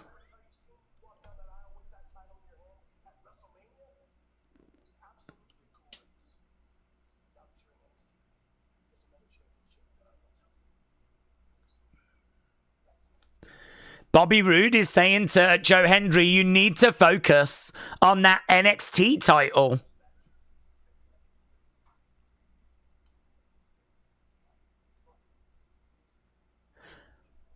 So there you go. Bobby Roode just says to Joe Hendry, you need to set your sights on that NXT title. God, this is such a boost for NXT, isn't it? There's like all this stuff. I mean, you've just got Bobby Roode saying to Joe Hendry, go after that NXT title. You've just got Grayson Waller announcing we're going to do title versus title next week. Winner gets both belts. You've got Charlie Dempsey saying he's off to Japan for a month, which I'm guessing is probably true. So, bloody hell. It's like, what? Talking Points video is going to take about 12 months to film. I miss beer money, said K-Dub. They did Bobby so dirty with no crowd. It sounded weird, didn't it, without a crowd involved? He did deserve a pop. I thought there was going to be a great pop. And then when there wasn't one, it was like... I think they did just mute it so that you could have the glorious. That wasn't worth it. He deserved that pop there, and it did sound really weird not having it. Garrett said no crowd reaction for Bobby. It was a muted crowd. There's no way that crowd didn't react. There's no way. They muted it. Right, how long have we got? We got 29 minutes. 29 minutes to go. 29 minutes to go. There was crowd, but just no one reacted, said Scottish Nightmare. I don't believe that. I don't believe that. Did Bobby say Joe was on NXT now? Well, he did, but I don't think that he means on NXT permanently. Because I believe Joe is still under a TNA deal. But, like, we see Joe, I mean, like, that's, like, the 4th time in how many weeks that they've said his name and he keeps appearing on NXT. So I think he meant more like now you are on NXT and appearing regular. Like, you need to set your sights on that NXT title. I don't think he meant, like, you're now an NXT star. Just because I'm under the impression he's still got a TNA deal for a little while. James said, Daze, when I think of Keith Lee, I think of 3 things. His matches with Dijak, yeah, they were bangers. His pounce to Adam Cole in the crowds. And was that like a shoulder barge or whatever that he did? And Brock saying big boy at the Rumble. Yes.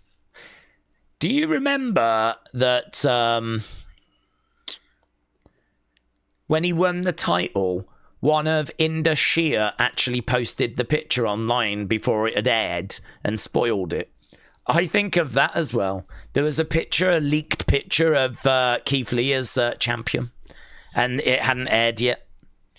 NXT used to be taped, didn't used to air live, and I remember that being one that I always think of with Keith Lee.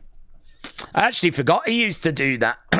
Did he? I can't remember if he shoulder barged them or if he threw them, but he did. I do remember Adam Cole going flying into the crowds. And that was at Full Sail, wasn't it? Ava should be jobless, said McJowsers. I think Paige comes back tonight.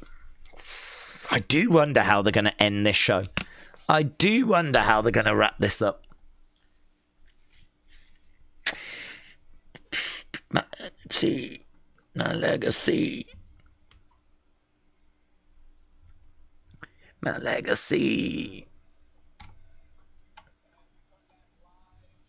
Right, we are back then. Lexis King is in the ring. Mate, who's going to interrupt Lexis King? This is going to be someone good. Someone good's going to interrupt Lexis King. Would you bring out Finn Balor here? He's in the ring as well, so it's going to be an entrance. I reckon it's Balor, is it?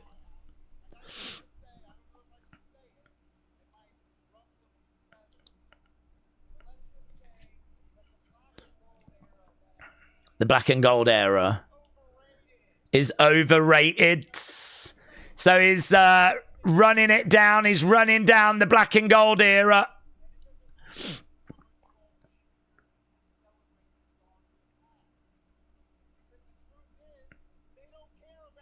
They don't care about you, the stars of the past. They've moved on. Who's coming out? I think Balor. 100% Finn, said Trey.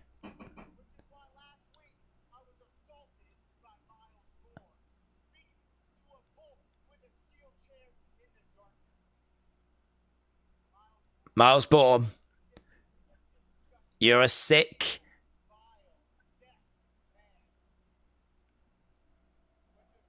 You deserve it. Okay, so Lexis against Miles next week. Lights have gone out. Balor. I think it is, you know. Yes! Finn Balor. He's not going to be in demon attire, of course, but Finn Balor returns. And it's the old theme as well. It's the Balor theme. Oh, mate, so good. Dun, dun, dun, dun, dun, dun, dun, dun.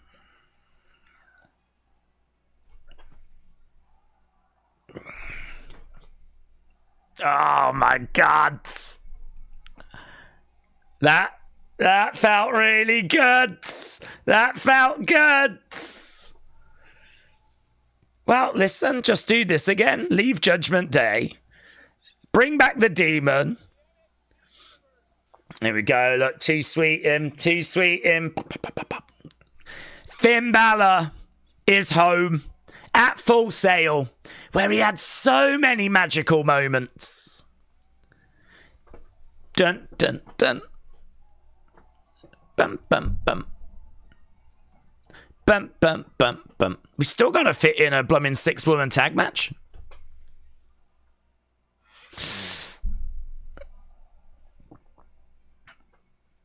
Oh, he's loving it. He's milking it. He's enjoying it. So he should.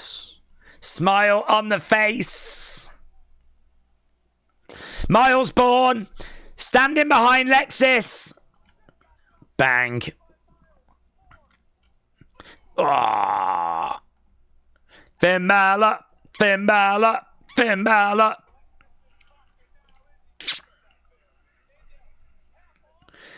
Coup de grace. Bah! Coup de grace.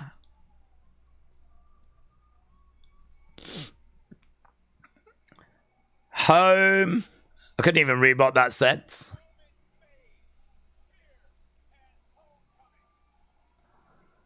So Miles Bourne in the ring with Finn Balor. Okay, we've got to be going over to this women's match. Do we get Paige? Who would you bring out at the end as a surprise? I mean, if we're ending with a 6-woman tag match, then... Bum, bum. So, next Tuesday, NXT Championship against TNA Championship. Brony says, I think we're disrespecting by coming in. William always asks about Raw and SmackDown. Miles is jacked, but he's got to keep up. He's got to keep up with Stephanie, said Jennifer. Kian said, bring back Face Finn, please. Right, next week we've also got Candice against Lainey Reed in the Speed Tournament.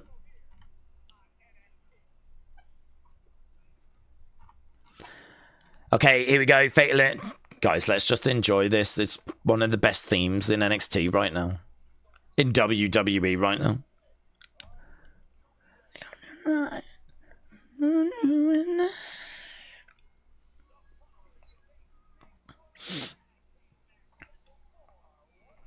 Oh, yeah. Oh, God, don't you dare go to commercial break and cut this entrance. Don't you dare.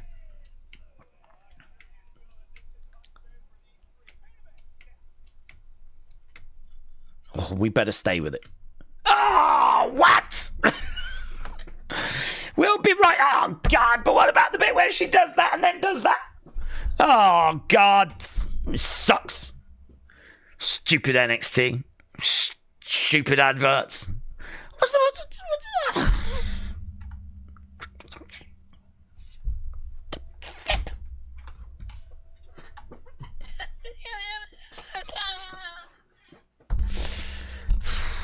It's literally like my favourite part of the week. Well, this has drastically gone downhill. Drastically gone downhill. How was Homecoming? 2. 2 out of 10. No, it was really good, actually. Had a lovely time. Okay, well, we're at commercial break. We'll never know what happened. It was probably the greatest entrance they've ever done. But we know that they're going to be in action. Main event. We've got 19 minutes unless there's going to be an overrun. So it is Fatal Influence versus Rhea, Lyra, and Stephanie. Yeah, brilliant. Surely one of the best NXTs of the year. Surely. I don't know if it's the best because, I mean, we did go to Madison Square Garden at the theatre and that show was disgustingly good. But it's got to be, yeah, top 3, this thing. It's been so much fun. And it's moved at such a pace. Nothing has outstayed its welcome. Really good. Right. Dun, dun. Let's take that back down. It's crazy how JC went from mid-carder to instant main eventer and how good she is.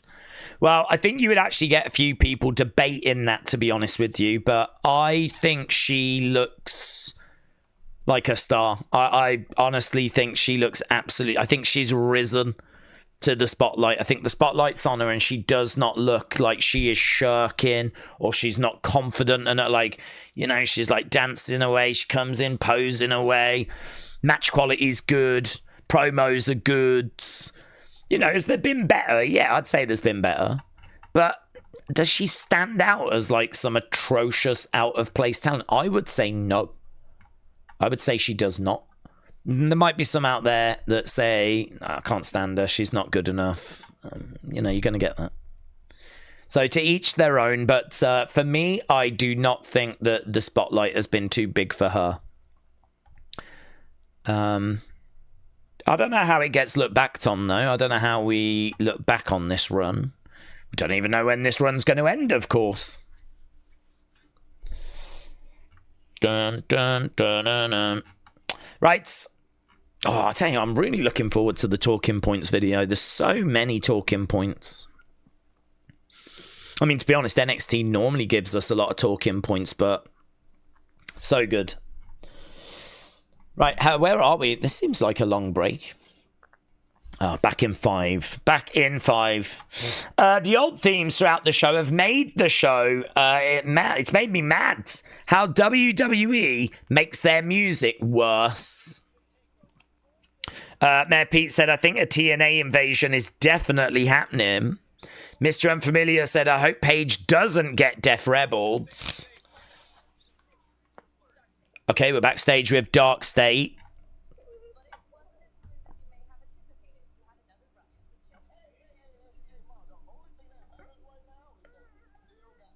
We still got the gold.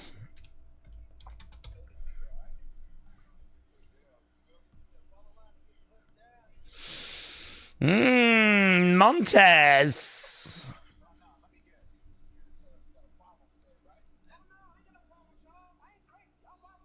Montez on his own.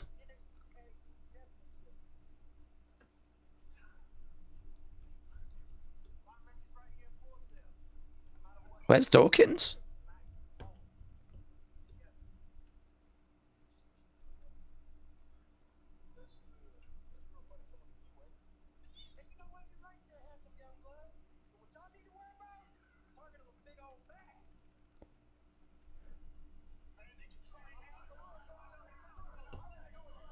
They just made sure that Cutler didn't say anything inappropriate. There is Bianca Belair in the crowds. Oh, it's a shame that that's all they had for her. What, there's no one she could have spoken to?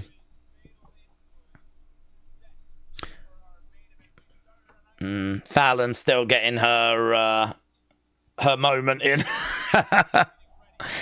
Here's Lyra. Kathy Kelly has tweeted, "Miss you, NXT. Miss you." Done. This is a show that I think a lot of people are tuning in for. Montez on his own is interesting, isn't it? No Dawkins interesting, said Denley. Yes. Bianca froze, said Made by Dawn. She was wearing the same, I didn't notice really, but leopard print. Noticing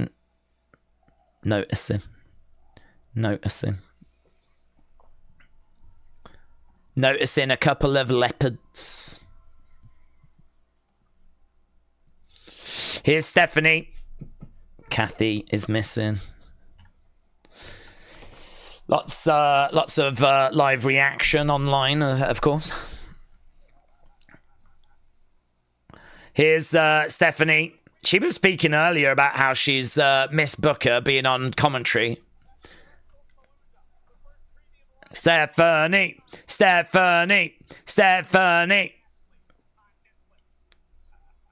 She steps to the sides. Here's Mommy. Rhea Ripley returns. Here's someone that was at Full Sail. My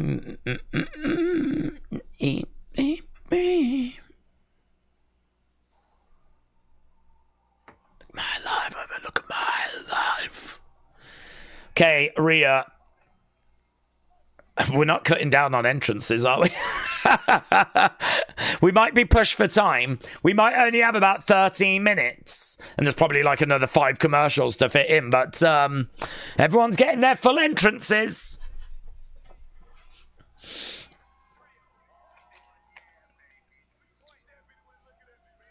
Stephanie was looking at me, said Booker.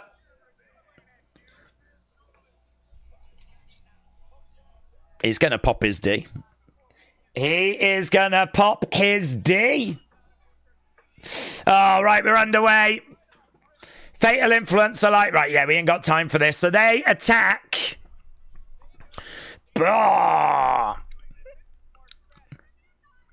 Okay, into the ring post goes Rhea. This is a smart strategy.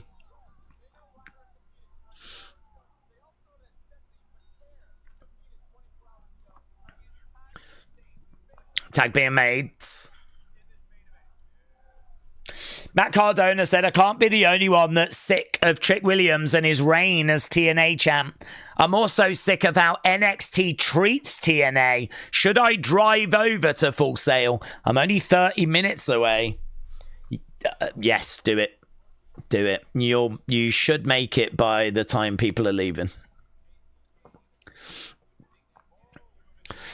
Right now we got Stephanie going for a pin there on JC. JC's up against the ropes. Obviously, Stephanie and JC know each other well.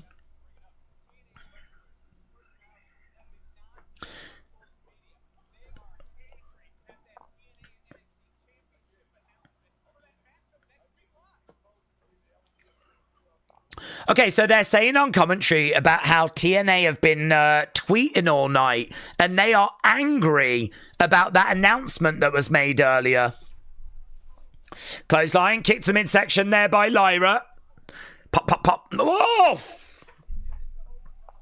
Jasmine just got booted in the nose. Lyra goes over, step up enziguri.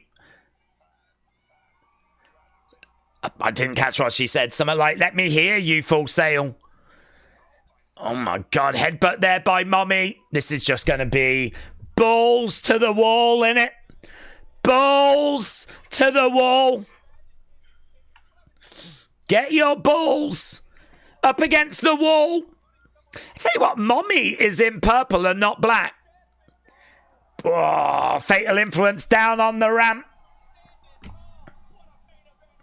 Oh my God, Killer Kelly's kicking off as well. Everyone's flipping kicking off. Has Mommy got like a little tail? I don't know what the hell's going on. It's like she's tucked her t-shirt into... what is that? The hell she got at the back? I still want EO, said Made by Dawn. That parking lot brawl's going to go insane tonight, said Alex. Dun-dun-dun. Dun-dun-dun. La Primera matches in back-to-back days. My favourite to ever come out of NXT. So Ava praising Finn Balor. Kicks coming in there by JC. Yeah, I think this is really special for a lot of peeps. Carmen said I might go to Venue 99. Carmen, do it. Do it. Knee strike coming in there by Fallon. Eddie Edwards said it's funny how NXT thinks they can just offer up our championship. Oh. Lyra goes down.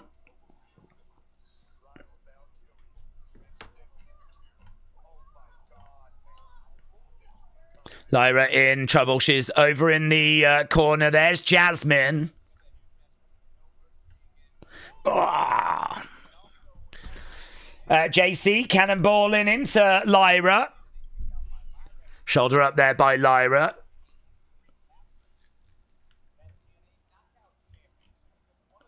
Oof. Let's go. Lyra is the chant. Shot to the midsection. This thing has just settled down a little bit right now. We've actually got it into some sort of tag match. Lyra trying to get over to the corner. Rhea desperate. Oh, it is a shirt. Is it a Damien shirt? It is a shirt that's tucked in. Got there said, don't do an invasion. WWE doesn't have a good track record with invasions. Dog Pound said if TNA does come out and then Regal comes out and said, let's settle this in War Games. I think it's a bit too far for that. I don't think we're doing like War Games until Survivor Series, which is end of November.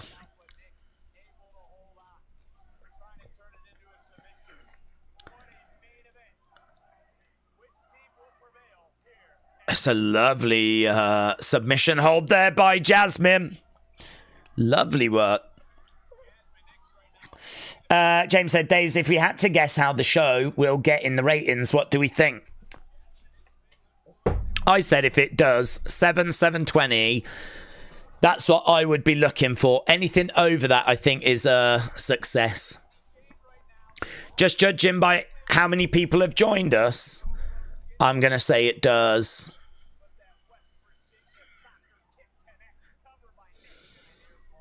$740. I'm going to say it does 740. Going to say that it will exceed what I was looking for. I was looking for 7 to 720. I think it will just be over that. But I'm just guessing. Just from the amount of people. I mean, look, we normally do about 5,000 views on our NXT stream. This should do 10,000 tonight. So it's double what we would normally do for NXT. That says to me that there are more people around than usual. So that gives me confidence that we should get into the 700,000 range. Putting an exact number on it is obviously impossible.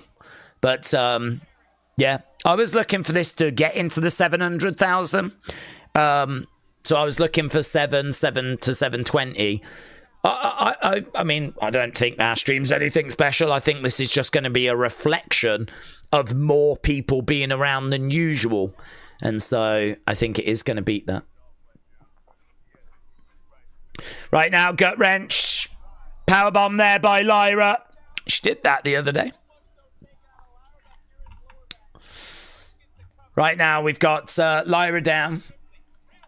Daze, what if it is someone like Paige that comes out and could be a manager for Blake? I don't know if Blake needs a manager, to be honest, but Paige as a manager, I think I would prefer her as GM. Oh, suplex. We don't really have managers so much these days because as superstars, you're sort of expected to be able to promo. Back in the day, if you couldn't talk, well, that's okay. We'll just put a manager with you. But really now, you've got to be something really special, like a Brock. You know? Now we've got save being made there by JC. JC goes down. We got 4 minutes. But there could still be an overrun, of course. Here comes some tag work here by... Oh, mate, the Pele kick. That is so goddamn good. That Pele kick is so goddamn good. I do love that move. Fallon slingshotting into that Jasmine Pele kick. I think it was Jasmine that did it, wasn't it? We want Rhea. We want Rhea. Here's Rhea. Drop kick there by Rhea. Oh, duck underneath. Bang. Clothesline. And again. Rhea with JC. Oh, lovely little kick. Nice little sell. She's got JC. Fall away. Gets it. Lovely. Oh, and her booty is wobbling all over the place. Oh, my God. NXT! NXT! NXT! NXT! We are NXT! Mate, this is cooking Raw and SmackDown and AEW. Oh, God. They're all cooked. Oh, hello. Oh, my God. Booker's going to explode. Oh, I really thought Lyra was going to do it then. I thought Lyra was going to do a triple Devil's Kiss, but I think we're just going to get the double. Why didn't Lyra do it as well? Here we go. Oh, my God. Everyone's looking at Booker. Ah, ah, ah, ah, ah.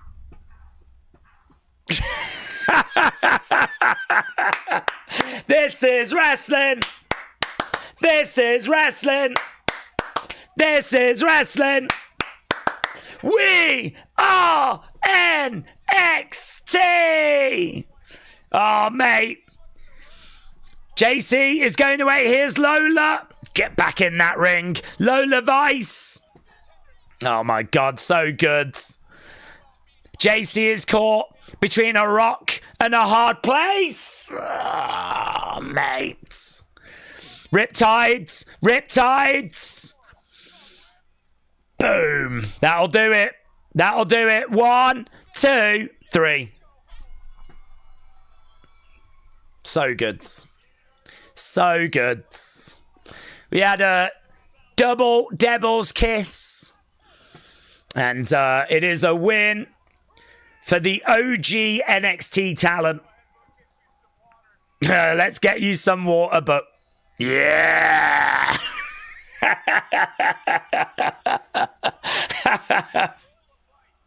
What a really fun night. What a really, really fun night.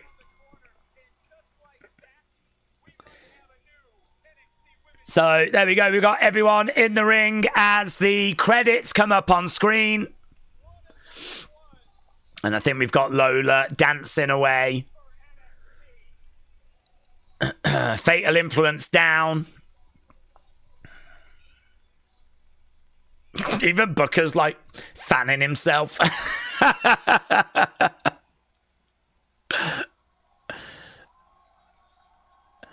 Yeah, JC clinging on to that title. Oh, hello.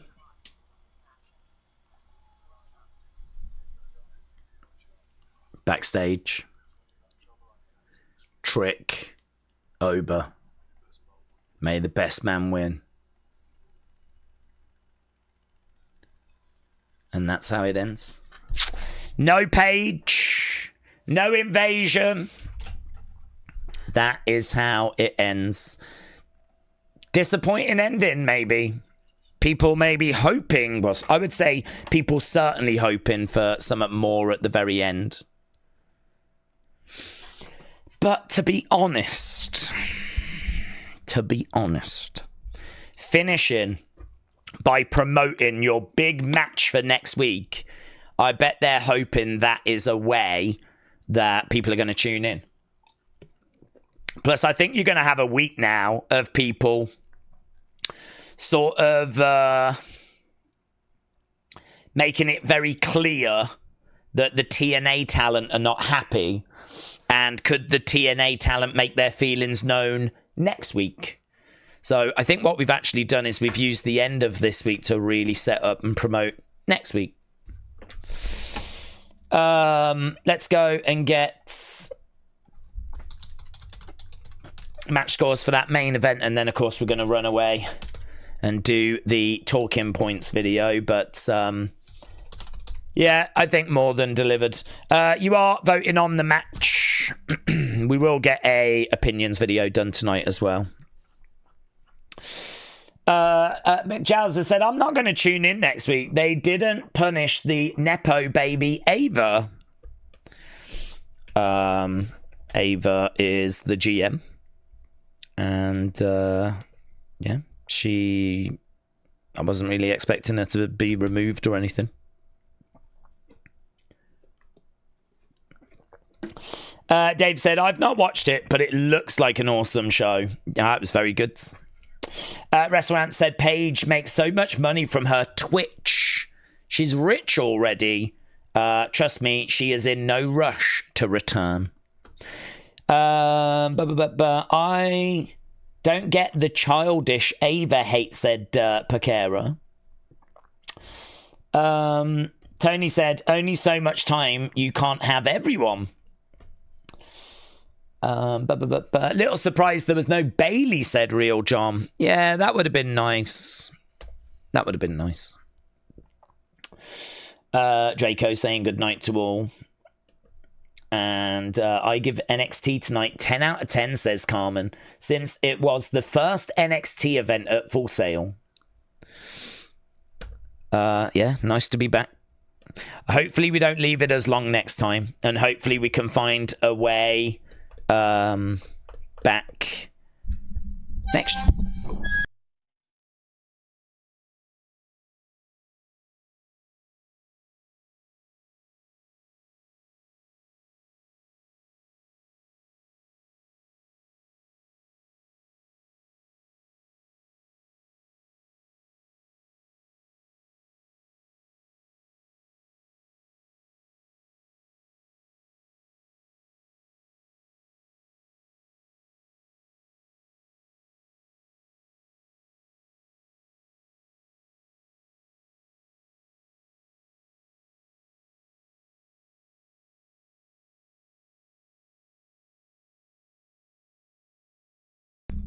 Oh, there we go.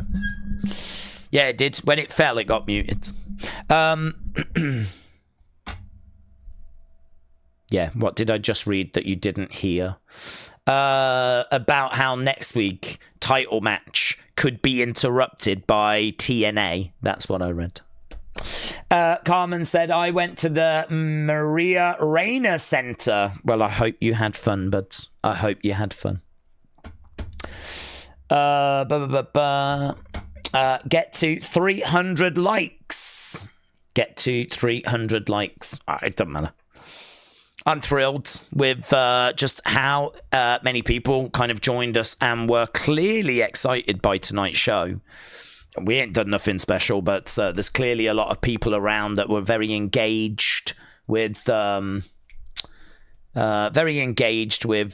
tonight's homecoming show, and that's just really exciting to see. And as I said, which you probably didn't hear, hopefully we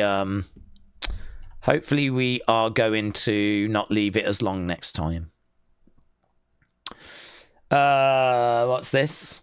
Now y'all idiots better start tearing down the ring, and girls, fold those damn curtains correctly. Look at that. So that's the ring crew tearing down NXT. That's a great picture, isn't it? That's a great picture. As it's being like taken down. I mean, they used to do TV tapings, and so I'm guessing it would get like tore down, and yeah, God, that's so much fun. Look at that image. That's definitely making talking points. I'm putting that in right now. Shakeem said her dad is The Rock, said Shakeem. No, that's not true. I don't actually know who Bailey's dad is. So that's actually incorrect. But Shakeem, thank you. But why did Carrion and Matt Cardona tweet to watch NXT, said Tony. Well, they both got history with NXT, haven't they? And I don't think they wish this brand any ill will. I don't think there's any issue with this brand. So I bet they were tuned in. I bet they were quite excited. I bet they've got a lot of friends that are competing on this show. And yeah. I mean, to be honest, Matt Cardona, I will not believe seeing him until I actually see him. He has tweeted so many times about how he's going to be on a show, or should I go somewhere? And, you know, fair play. That's what he's got to do. Yeah. If I was him, that's what I would do. But you do get to the point where you're like, yeah, no, I don't believe it until I actually flip and see him. So, yeah, no, I just think there was a lot of goodwill around, a lot of good vibes around, a lot of nostalgia around. And it wasn't only the viewers that were experiencing that. Wrestlemania said, Daze, who do we think will have a run on the roster? Oba, Trick. I think Trick is better on paper, but Oba's got the aura. Who's going to have the better run? Yeah, I think Trick's got that charisma on the microphone. I think he's more charismatic. I think Oba's got an aura, but actually, Oba is not as big as you think. I mean, we've seen Josh Briggs standing up to Oba, and he's the same size, if not bigger. Like, they did a brilliant job of making Oba seem like this, like, unique giant. But then they brought in that Jasper Troy, and Jasper Troy is just as big. Josh Briggs is even bigger than Oba. And I don't know, if you put Oba up there with some of the big guys on the main roster, I actually don't know how much bigger Oba's going to look. So I think he's got aura when he's in there with certain people, and aura from his entrance. But I don't know how that aura is going to hold up when you put him in there with a Gunther, you know? And you put him in there with other big people. So, yeah, I mean, he's not jacked like Brock. He's not the next Brock. He's a big guy, but how's his aura going to hold up when he shares a ring with Jacob Fatu? So, listen, I think they've both got bright futures. I think Trick has really found another gear since turning heel. And, you know, like the promos are just flowing really comfortably for him. And, yeah, I don't know. I think Trick's my guy, man. I don't think I can pick against Trick. There's reports of HBK needing some double knee surgery. And seeing his legs tonight, I can see why, said Big Time. Right. Okay, I think we are pretty much done. Let's end this poll and wrap this up.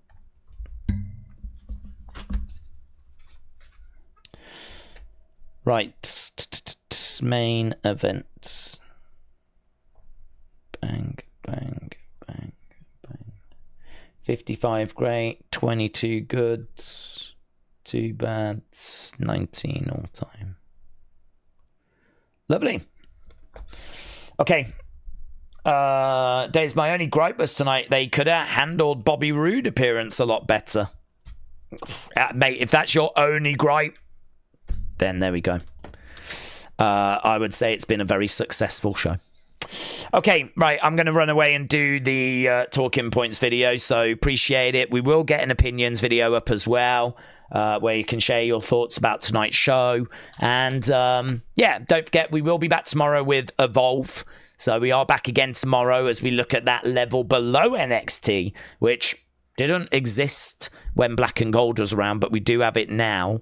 So we will be back watching that tomorrow. And of course, we're back on Friday for SmackDown. And I've already set up our WrestlePalooza stream for this weekend. So, right, have a good evening, everyone. Appreciate you joining us. And I will see you again next time. Bye for now.